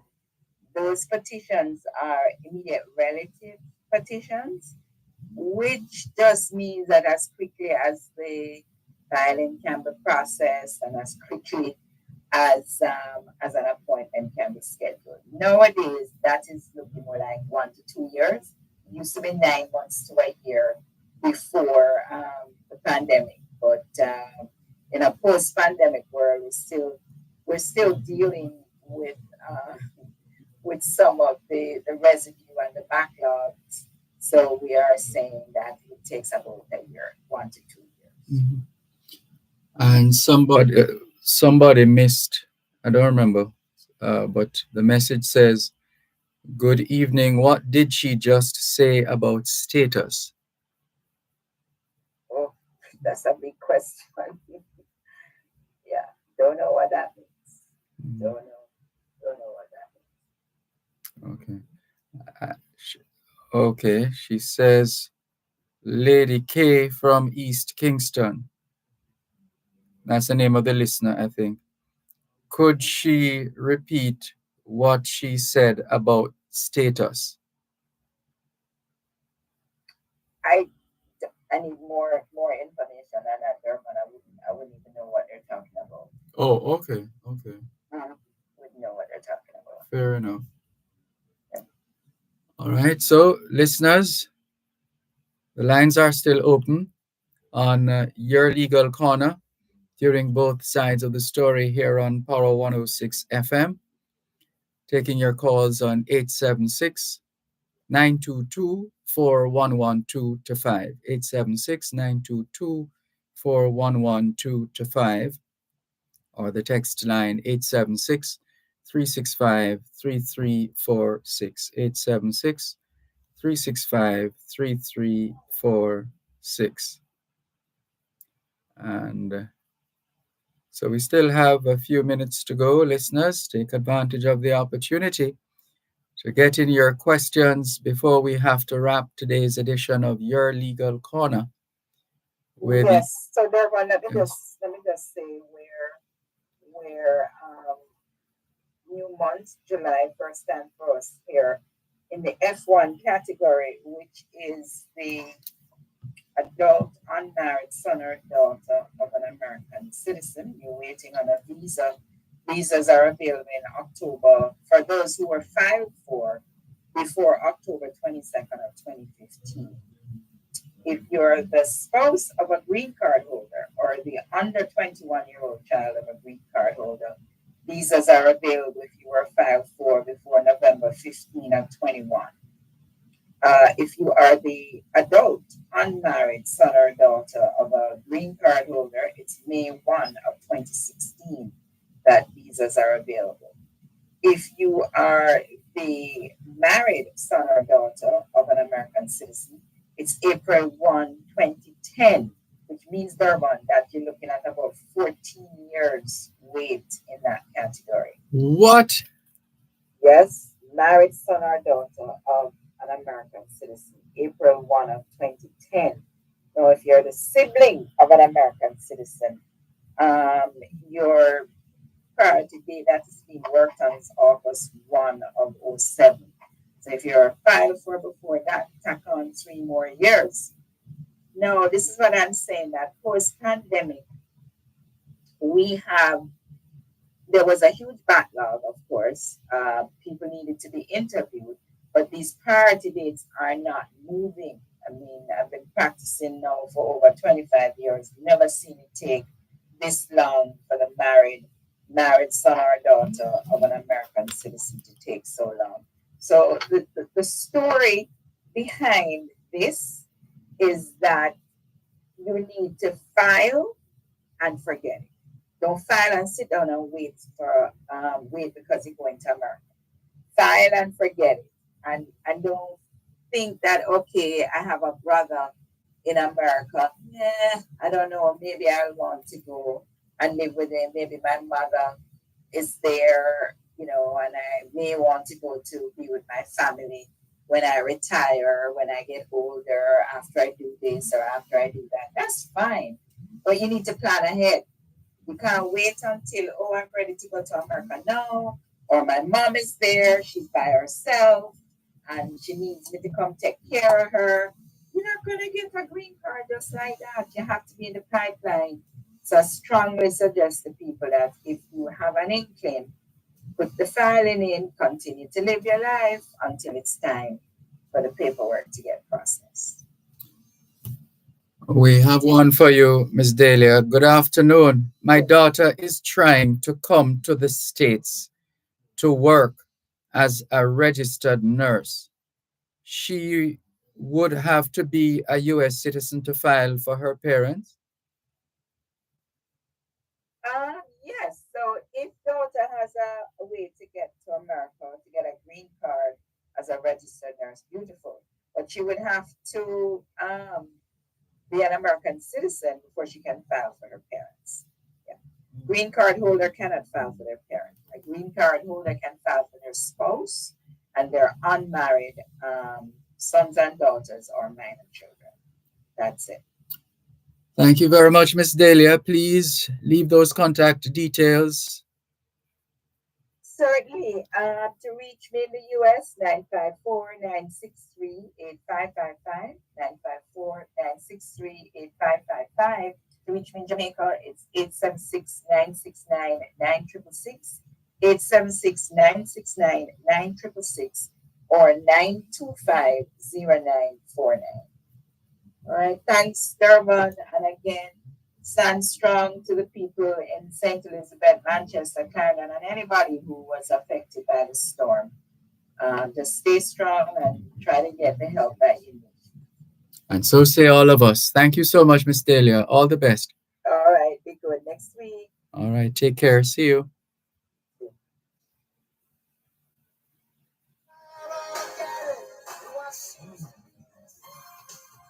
You've just listened to Your Legal Corner, your source of information for all matters regarding U.S. immigration.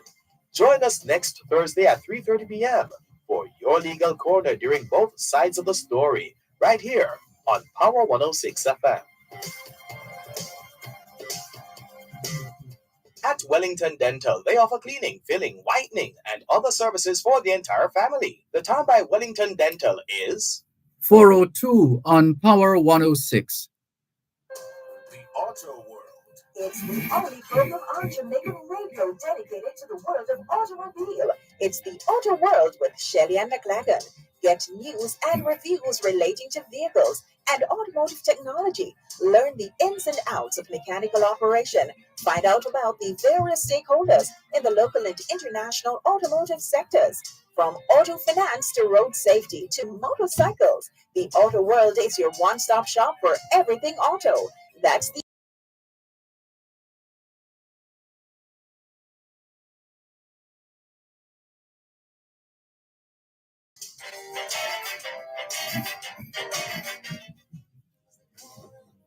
Finds himself within a different world. Ghetto kid grabs his shoulder, throws him up against the wall.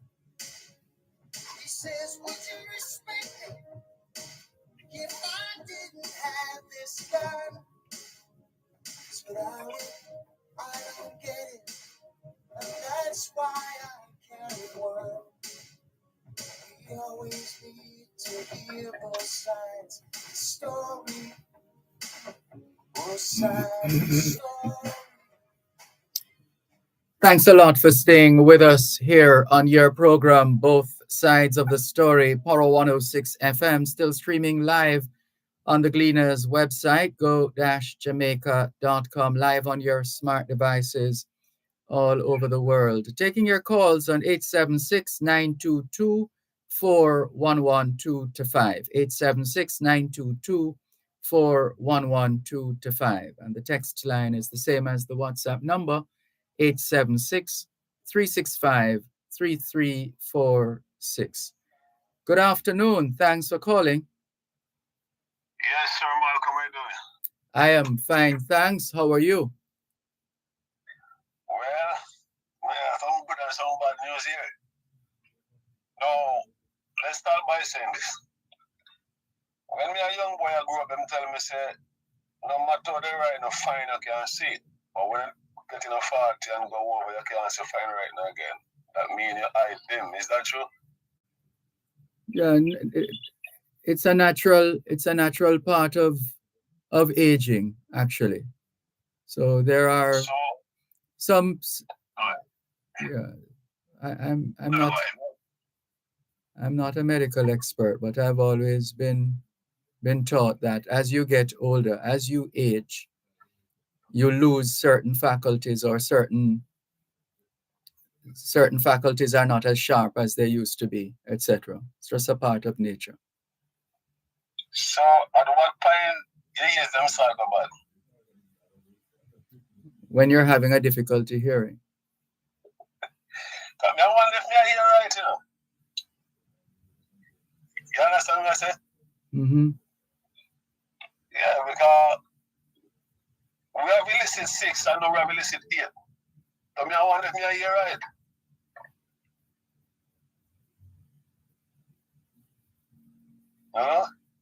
No, nothing is wrong with your hearing. We hope. I hear right. No, let me say, we're due to Caesar, give to Caesar. But me don't know Caesar, you know. But me know Mark Golden. So I have to give him respect. You know. I'm saying, I'm checking film guy them. None of film guy them. That not go fine. But on the other side, everybody's silent. Do I go on? Maybe they're waiting to make a big announcement. Big announcement. No, I don't want that. That's tongue in cheek. That's tongue in cheek. Don't take it literally. Go ahead. Yeah, but I wanted the Prime Minister, he might walk past the radio and TV like in a year ago and I turn him off in news that come up. I'm feeling side and dance and nothing. Hello? Well, that in and of itself tells a story, you know. You don't normally have to say everything all the time. There are times when the situation speaks for itself. But it make it bad for him, you know. So I don't know what he might think, but he need to get the record straight. And the worst part about it, they put laws in place that the investigator can't call on him. But you tell me one time, I never forget this. Be careful of the people you condemn, and you don't become the people you condemn. These people are making laws that if you run a problem, then take away your savings or your riches, then call it. And now them find themselves in that same shoes. And nervous, somebody get nervous, somebody not say nothing. Because them know what it is to start all over again. Right, Aaron? I hear you. Yeah, but I mean, at least some explanation. What do you need us to explain? Go ahead. No, I mean, if you are putting things in place to take on my one when something go wrong, why is it you can't lose your one? Well, if there's no reason for you to lose it, you're not going to lose it. Oh man, the reason is there, Mr. Malcolm. What's the reason? I think what they need to do, this thing when they call about gather harder, they need to get rid of that. So people can know what is going on. They use that to silent people. You get me? Mm-hmm. So who can have that thing removed? Who are the party to remove that piece of law or policy with them? The legislators, the people who develop legislation in Jamaica. But the man of the radar now so they're not going to do it, so we need some other people to do it. Why are they not going to do it now? Some while ago, remember years ago, before they come in, them said you cannot have the police investigate the police because you're not going to get what you want. So if you have a legislator there to put things in place that when him in problem, you can come down upon him, then we don't get away. That sounds like everybody can just go and sit down and come election time and don't do anything then, because they don't trust the people who are running the election. Well, I guarantee you this. These no illicit yet. I used to be 6. No yet. I what? By election coming to reach 12. These guys go and keep silent till election pass, re-elect them, and then continue like that. So we need something to say, listen, boss. You cannot run again. You cannot run again until you come straight or come clean. But I see man fool him man and I say nothing like that. I always man like I see I've been able to start all over again. You get the message? Yes, you will always have those. So the justice minister will power him off if make sure all those things get out of the way. Justice himself, him at the end say name justice minister. He can go just as far as the law will allow. But them have this thing where them call amend law that mean them can change law. So what him do to about what him do about it? Who are we talking about again? Them have a thing where them call amend law that mean if certain things don't go right, they can change the law and get it the way how you want. Oh, and that is something that happens in Jamaica? Yeah, man. Yeah, sometimes when things don't go right, they say them amend law that mean them put some changes there to get things going. Oh, it's the way you put it. It sounded like something else. You're talking about amending the law. Hmm?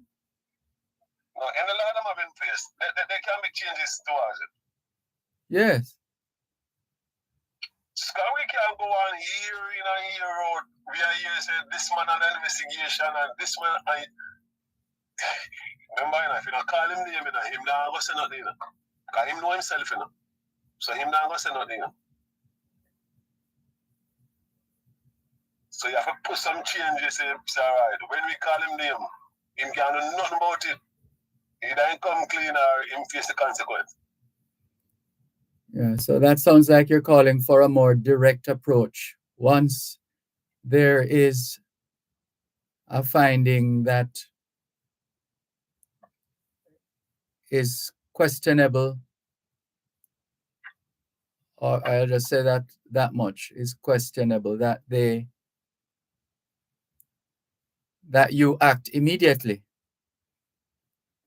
Is that what you're referring to? The immediacy of taking action? So next question now. So when the next 2 flying on the radar, I see him tag up by the signs again. And we recently have 2 flying on the radar, I expect before the year done we'll have 2 more. So I said I'll continue. Well, let's see. Well, let's see what's something done. What would you like to happen, and who should make it happen? Okay. Every minister have certain power.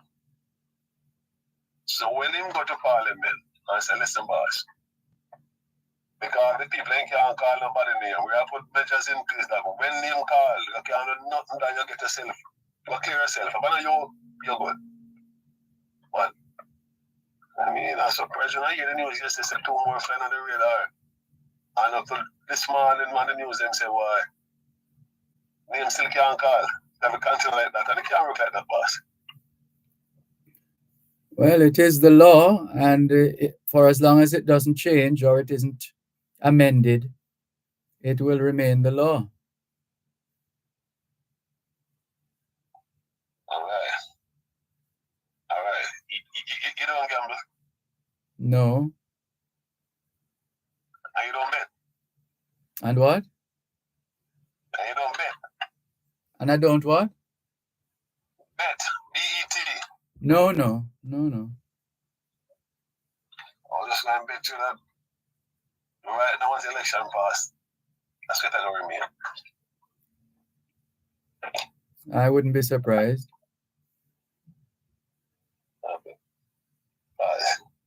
if we are two party and one man quick to come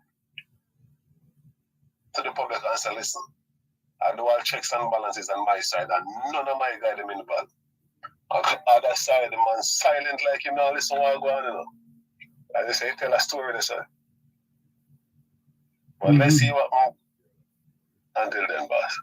Okay. Thank you for the call. Take care. There's more after the break here on both sides of the story. Power 106 FM. Stay tuned. You're listening to Power 106 FM. The time is now 4:15.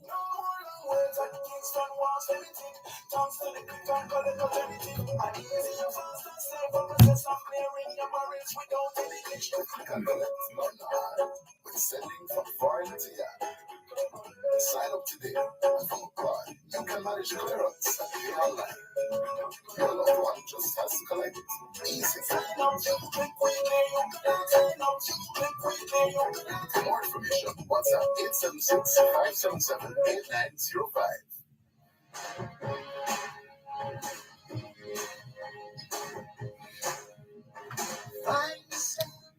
Albert in Coconut Creek, Florida says, Dervan, Miss Dahlia, now we see why illegal immigration will never be solved. The waiting time is so long.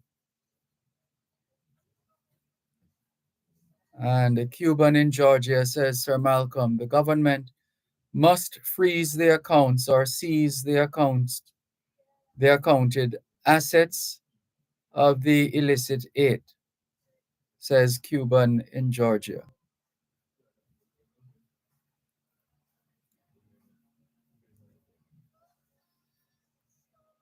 So if you wish to respond or to add your voice to the subject, the lines are open.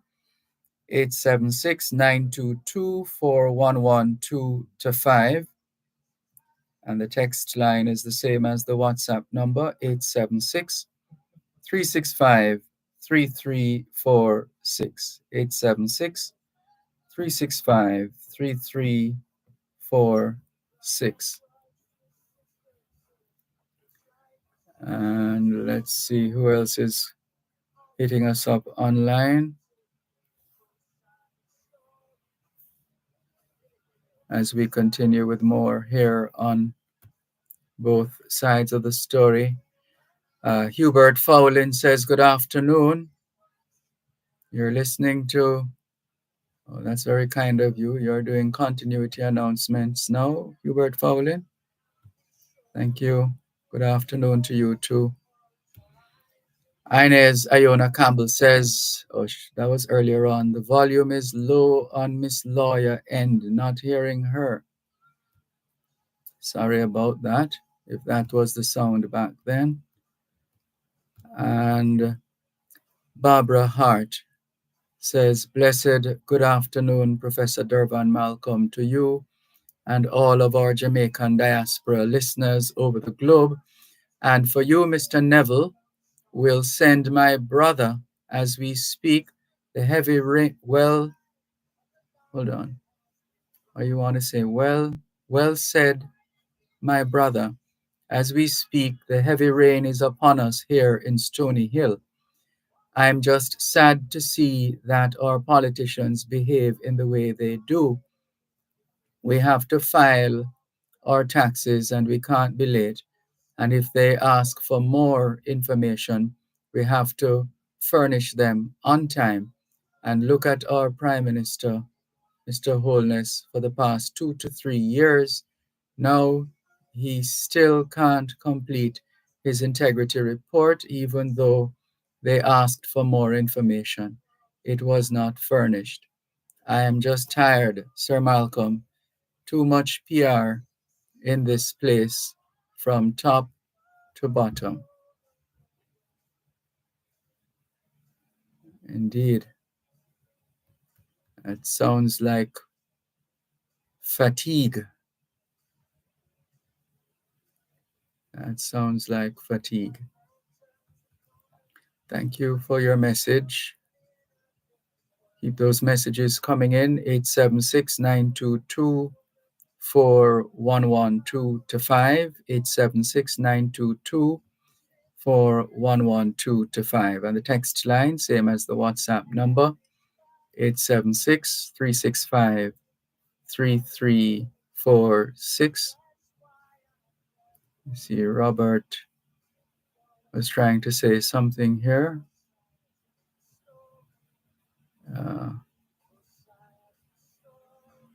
Okay, that's the same Scouts reunion that was posted earlier on this afternoon. That's a rare. Well, I don't know the frequency with which those are held. Let's see. So let's continue with more on your program, both sides of the story. Para 106, still streaming live on the Gleaners website, go-jamaica.com, live on your smart devices all over the world. Taking your calls on 876-922-4112 to 5. Text line, same as the WhatsApp number, 876-365-3346. 876-365-3346. And we got the message, Hubert Fowlin. Thank you very much. Asha Ash says, good afternoon, Mr. Dervan. Just tuning in from London, England. It's good to have you on board. And let's see who else is online. Good afternoon, Stephen. Thank you for your message. And let's keep it going here on both sides of the story. Para 106 FM. Still taking your calls on 876-922-4112 to 5. 876-922-4112 to 5. And the text line, same as the WhatsApp number, 876-365-3346. 876-365-3346. Good afternoon, Mr. Morant. I see you missed us again. Hello, good afternoon. Thanks for calling. Hello, good afternoon. Good afternoon. And how are you today, sir? I am giving thanks for life. And you? I'm doing the same. Good. I'm wondering, so, you sound a bit subdued today. Subdued? Yes. Never got that one before. Okay. All right. I want to touch on a few things. One of the things that I want to mention is the new constitution. And when I look at the new constitution, and especially some of the clauses that they are putting in the new constitution, I have seen it as a concoction, and which really leads me to wonder. Looking at the whole system, I discover that governance in Jamaica is about the next election and not the next generation. Because when I look at some of the, for example, where the president is concerned with the new constitution, they will not be able to be impeached. And that's just left blank. So other member and official will not be able to impeach either. All right. So well, that's where the people come in, you know. If they appear to have been out or outside of that, that's where they come in to insist that it's not going to. You're not going to put up with it. But we are on the outside and we are speaking. But what I discovered is like we are running a parliamentarian constitution and not a constitution that governs, right? So the parliament now becomes the constitution, and whatever they discuss. I was listening to Mr. Pat speaking about his term and the Villeroy and talk, etc., etc. But nothing was mentioned consultation with the people. It's about Villeroy and with the two political parties seeking to find ironing out some amicable way that both of them can exist. And these things, they are reason for us to really be concerned than the tracking and support. It's only in communist country and Russia and those places. And I spoke some time ago and I mentioned about after this is our religious liberty. So if they can have their own way in terms of, so if the church believes that they are going to escape, so they can remain silent because it's not us. We are not bloggers. They have an next get coming because when they can control social media, contrary to our present constitution, which gave us freedom of speech and freedom of peaceful assembly and press freedom. So even the press don't believe that you are going to have liberty to even entertain some people to speak, and you will have to speak according to the dictate of the legislative and the judiciary. If you choose to allow that. But if we don't prevent it before it goes into law, then you and I will not be able to stop it. So I am saying that while we are sitting and behaving as if everything is peace and peace, and those who they select to sit at the new constitution, which there is no set date for election in the new constitution. All right. So it was just something hurry up in order to eliminate Commonwealth cities, because doing that it would plunge the next party into disarray. Kamal Golden could not sit in the party. Now, when we look at I thought that was addressed already. Who says he couldn't sit? No, because if the new constitution were in force, then that would eliminate Commonwealth citizens. Unless he hurry up and, revoke his citizenship. He could not say. And I'm saying, I'm not a politician. I'm saying what we are doing is setting for the next election and not the next generation. It is a sad deed in terms of governance and what has been happening over the years. We need a code in the new constitution for corruption, nepotism, and all those things. Because what we discover, the regular system, it seems like it's either overburdened or something, but it cannot deal with the corruption that is happening in this country. So, justice delayed, justice denied. This system, even yesterday I was listening to some talk show and they were mentioning like the integrity commission and so forth. But at the same time, they put a watchman in place. But they bribe the watchman and they tie the watchman hand. As a result, the watchman cannot speak. They will have to speak.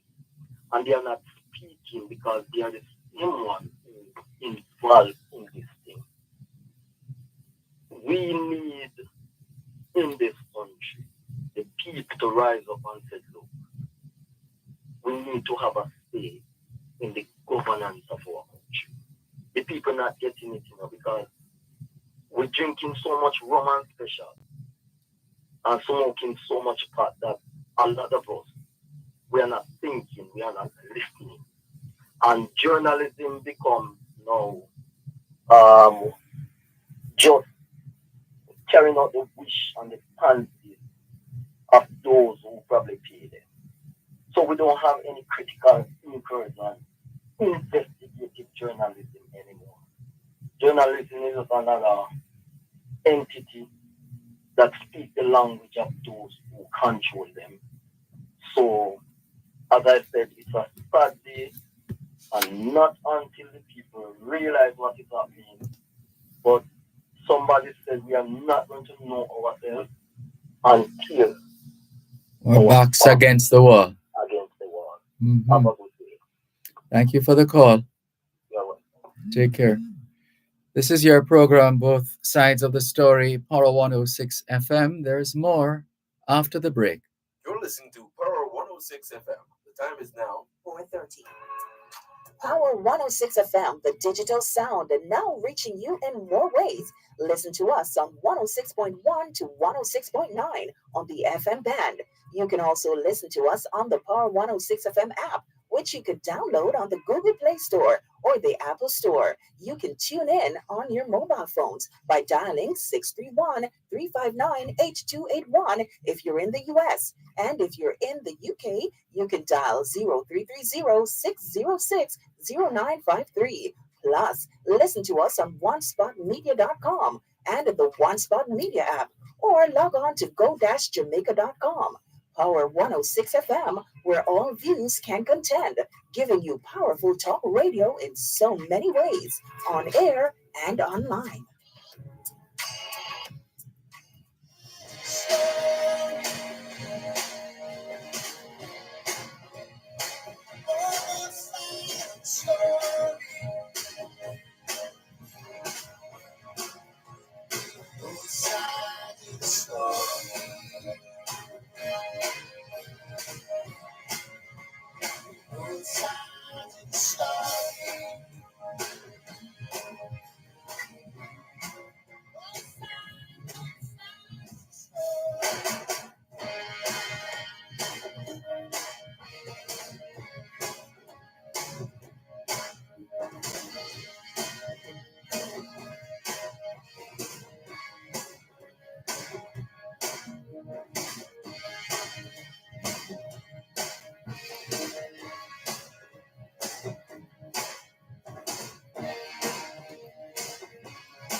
Thanks a lot for staying with us here on your program, Both Sides of the Story, Power 106 FM. Still streaming live on the Gleaners website, go-jamaica.com, live on your smart devices all over the world. Taking your calls on 876-922-4112-5. 876-922-4112-5. And the text line, same as the WhatsApp number, 876-365-3346. 876-365-3346. And this message says, good afternoon, just informing you that the station is off the air since last Wednesday in Whitehall, St. Thomas, as well as your sister stations. And we have forwarded it to the transmission group, transmission TV radio group. So we have done that. And let's see who else is messaging us. And Neville, otherwise known as Salah, says, Dervan, the people who it is who have the power in their hands to force the JLP to name these 8 people enriched themselves. What happened is not enough independent-minded people in Jamaica. Too much politics in the country, says Salah from Kingston. He goes on to say, Dervan, right now, the JLP trying to stop on social media, See if you can rewrite that, Neville. I'm not getting it.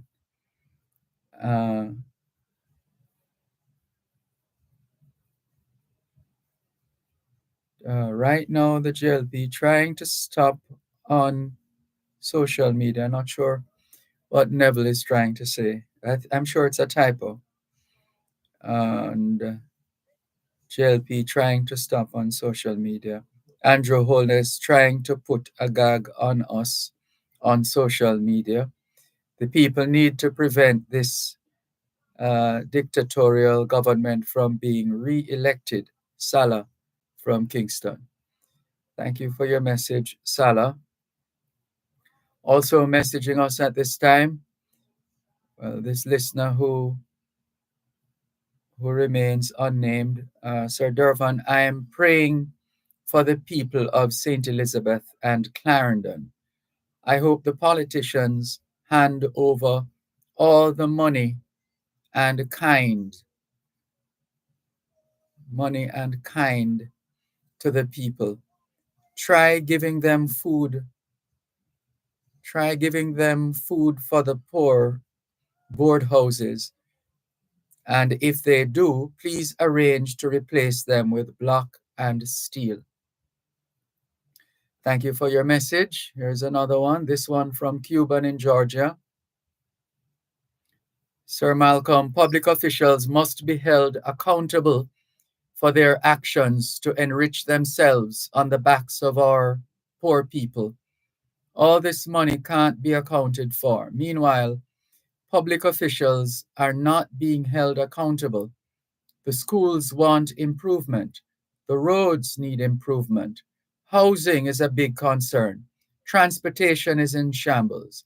The police are mistreating the children.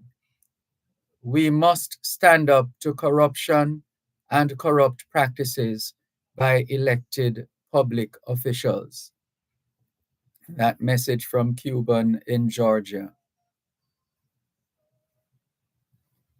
As we continue with more on your program, both sides of the story, Power 106 FM. Greetings to JM Master Songwriter. I am Miss B. Greetings, Mr. Malcolm, she says. Greetings to you too. Thank you for your message. And let's take some more calls on 876 922 4112 to 5. 876 922 4112 to 5. And the text line, same as the WhatsApp number, 876 365 3346. 876 365 3346. As we continue, let's see, this one says,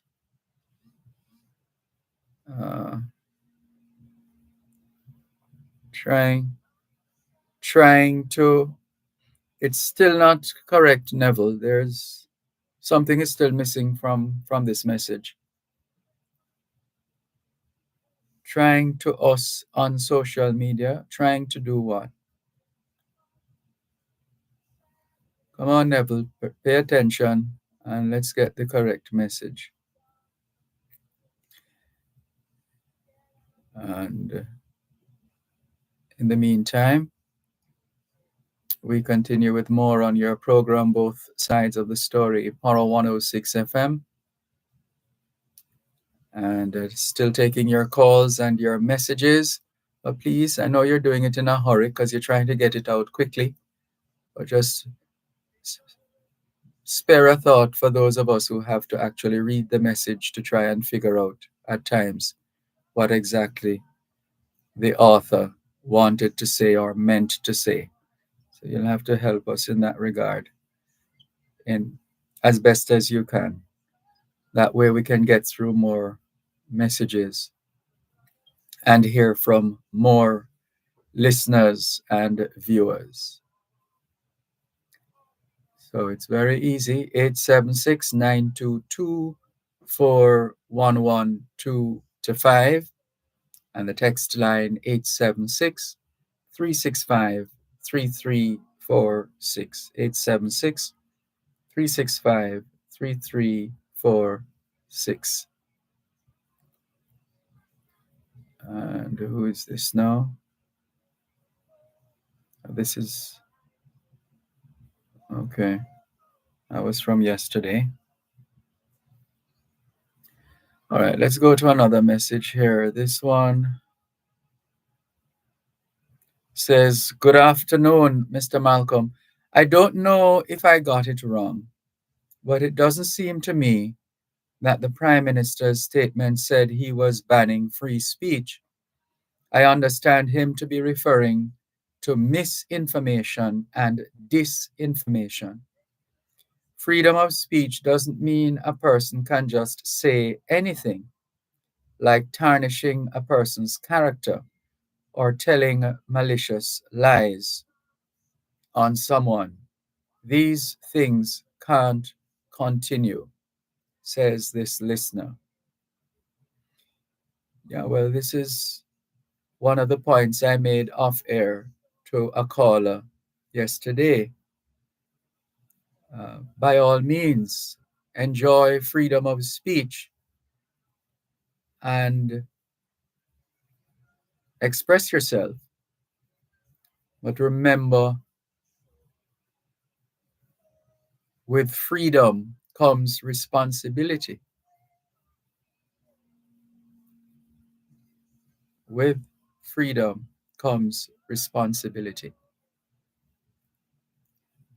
And be careful that we don't destroy an institution or institutions on the back of partisan political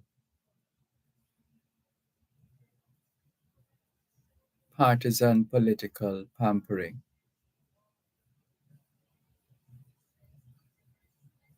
But worse than that is destroying an institution, not recognizing or totally forgetting that it's the same institution that we have to deal with. Same institution, irrespective whoever is in office. So don't be, well, let's leave that there for now, but let's just repeat. With freedom comes responsibility. So we still have to be mindful of that. By all means, express ourselves.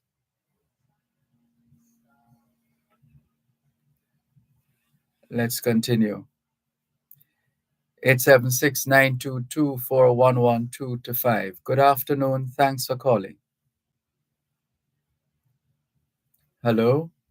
Oh, good afternoon. Good afternoon. Okay, Mr. Dervan.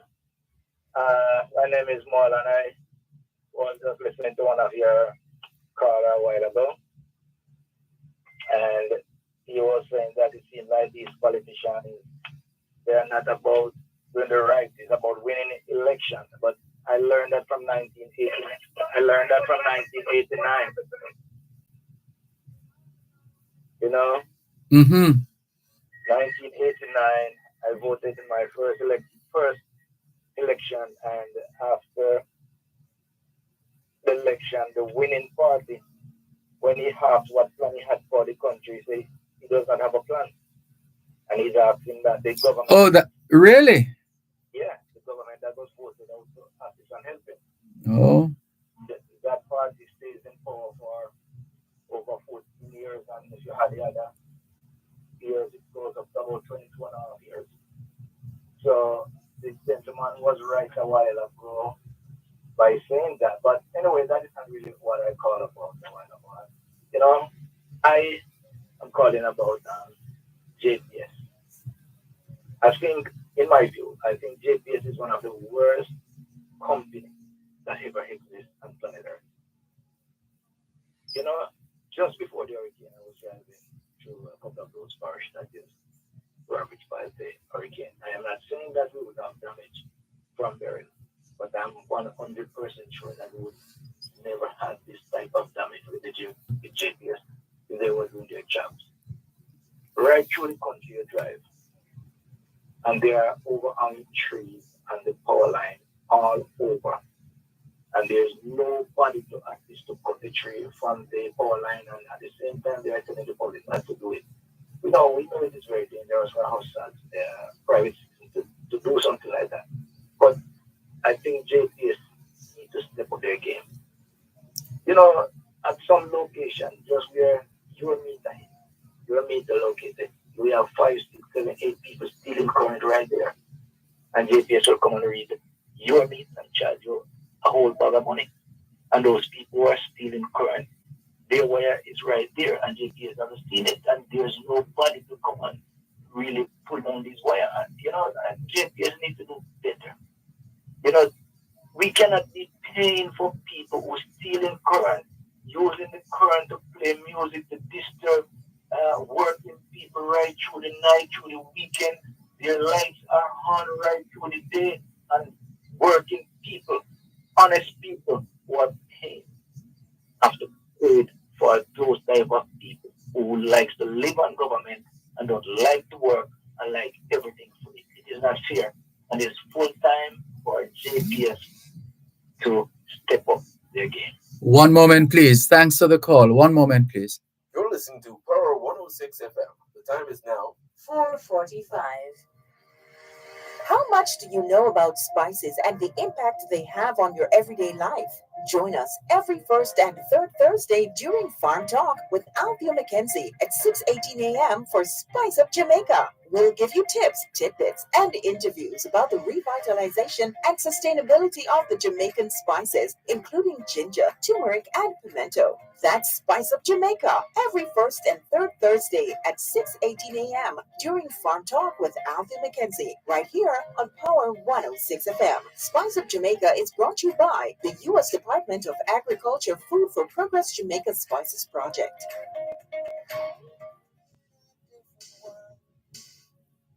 Ghetto kid grabs his shoulder, throws him up against the wall.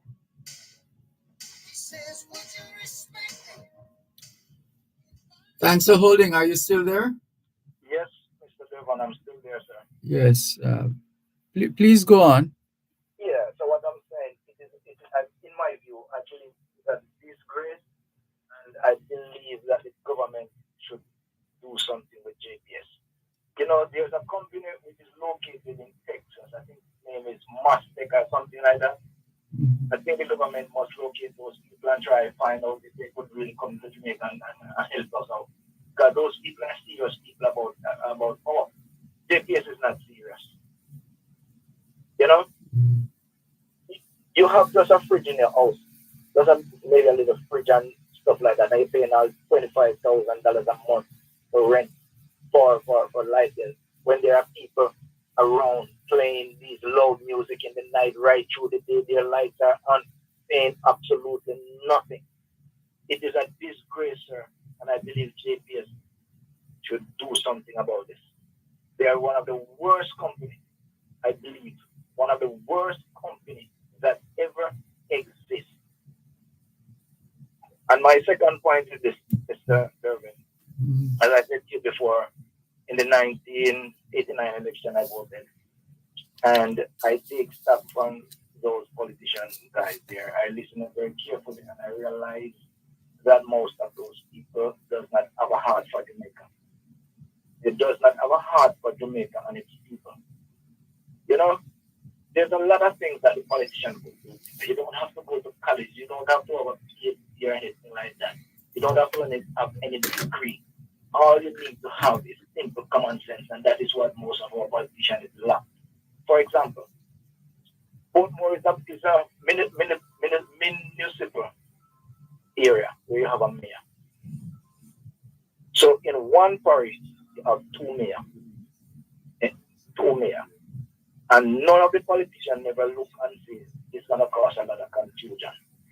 If you want Portmore to become a municipal parish, then you should make it a parish before. Mr.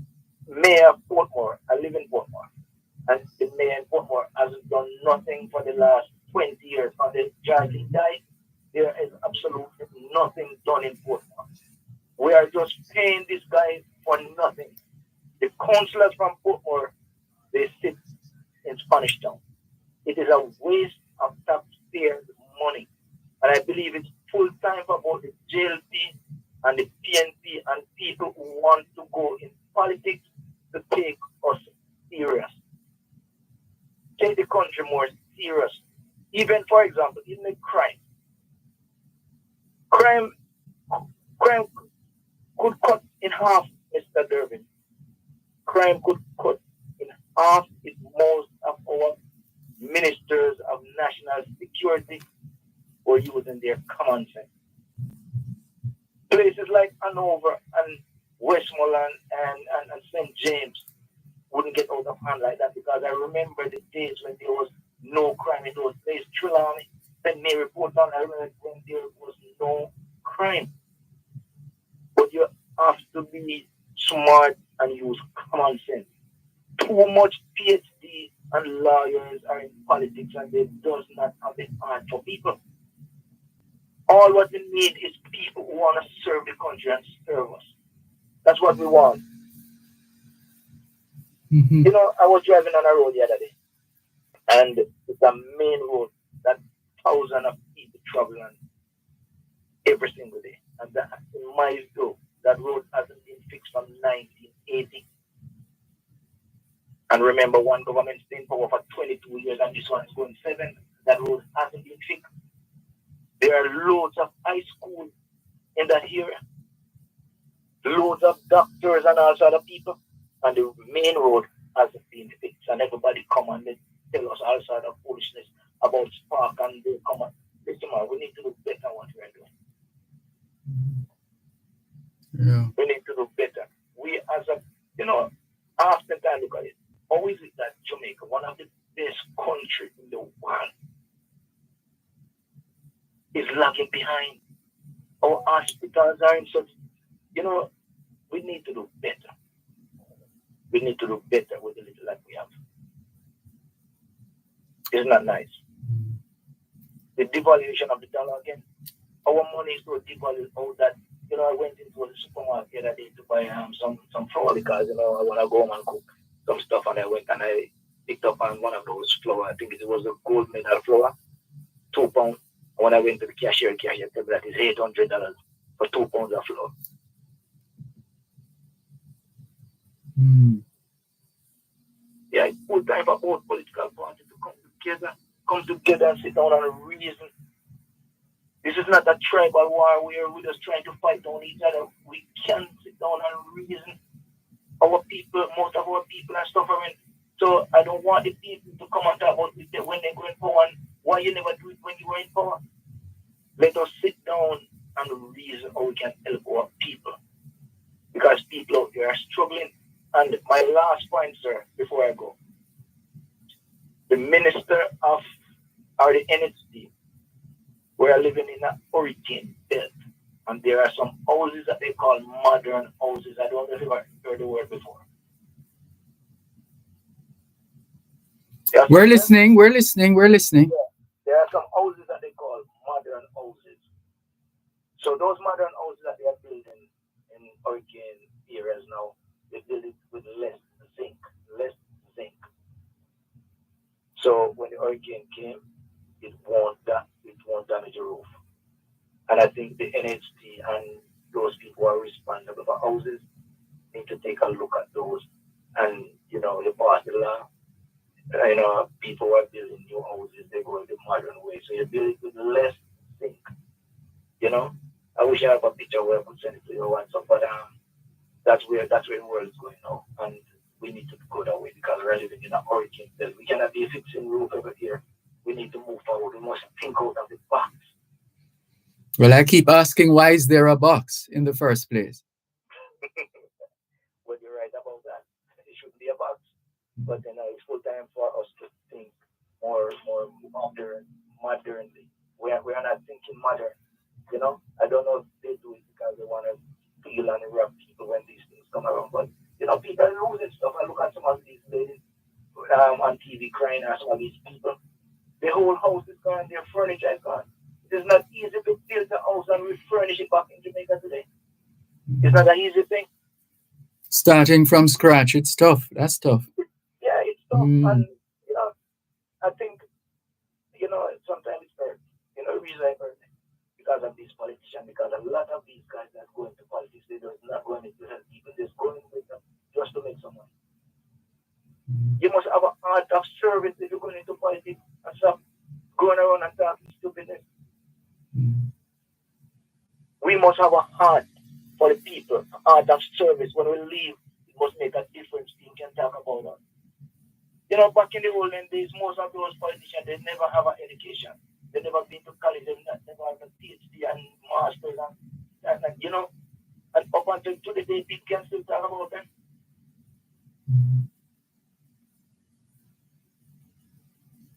Yeah, well, it's part of the process is identifying those who have a track record, those who have demonstrated in ways that are evident that they have what it takes to serve a community of people or a constituency of people.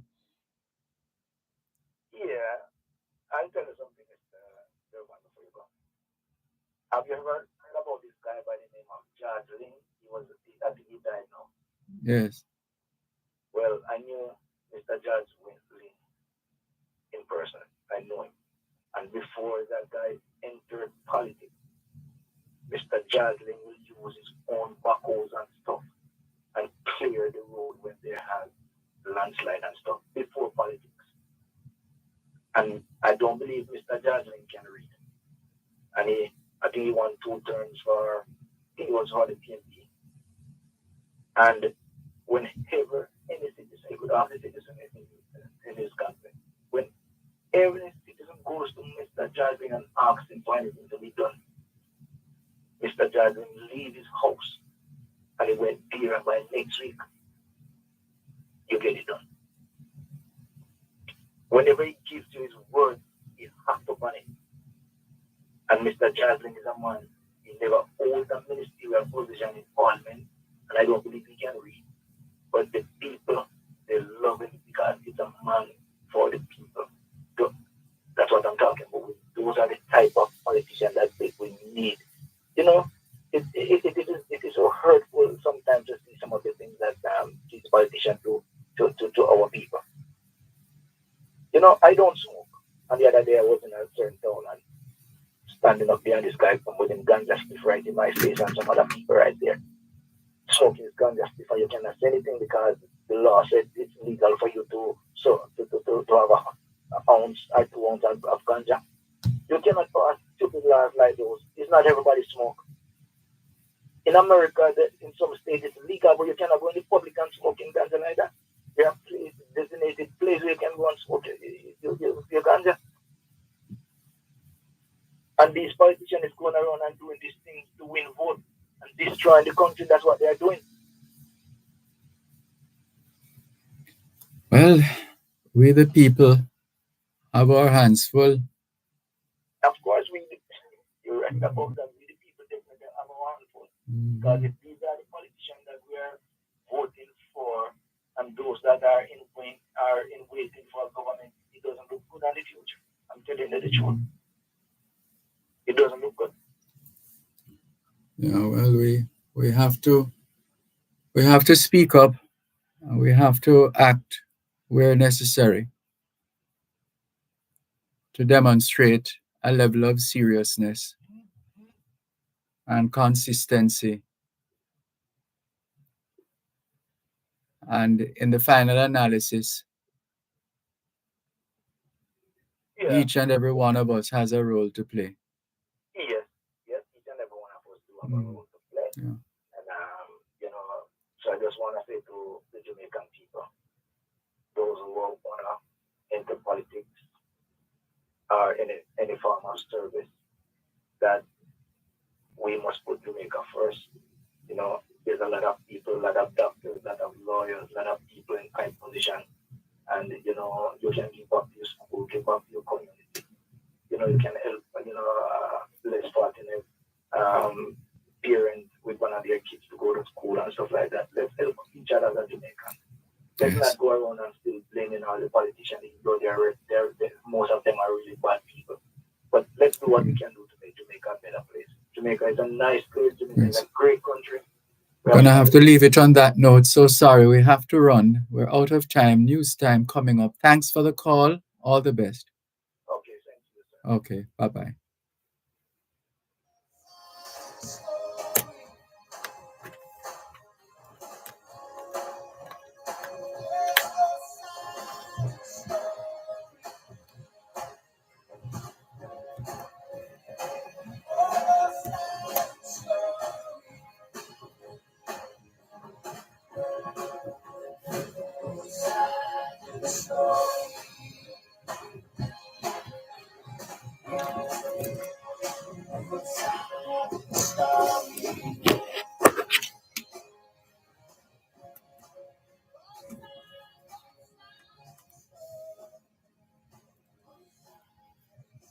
You're listening to Power 106 FM. The time is now 5 o'clock.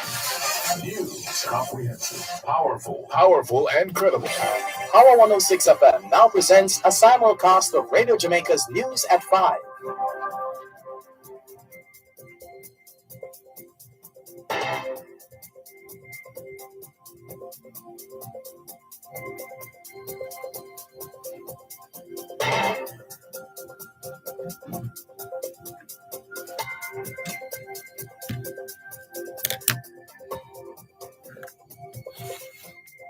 Bye.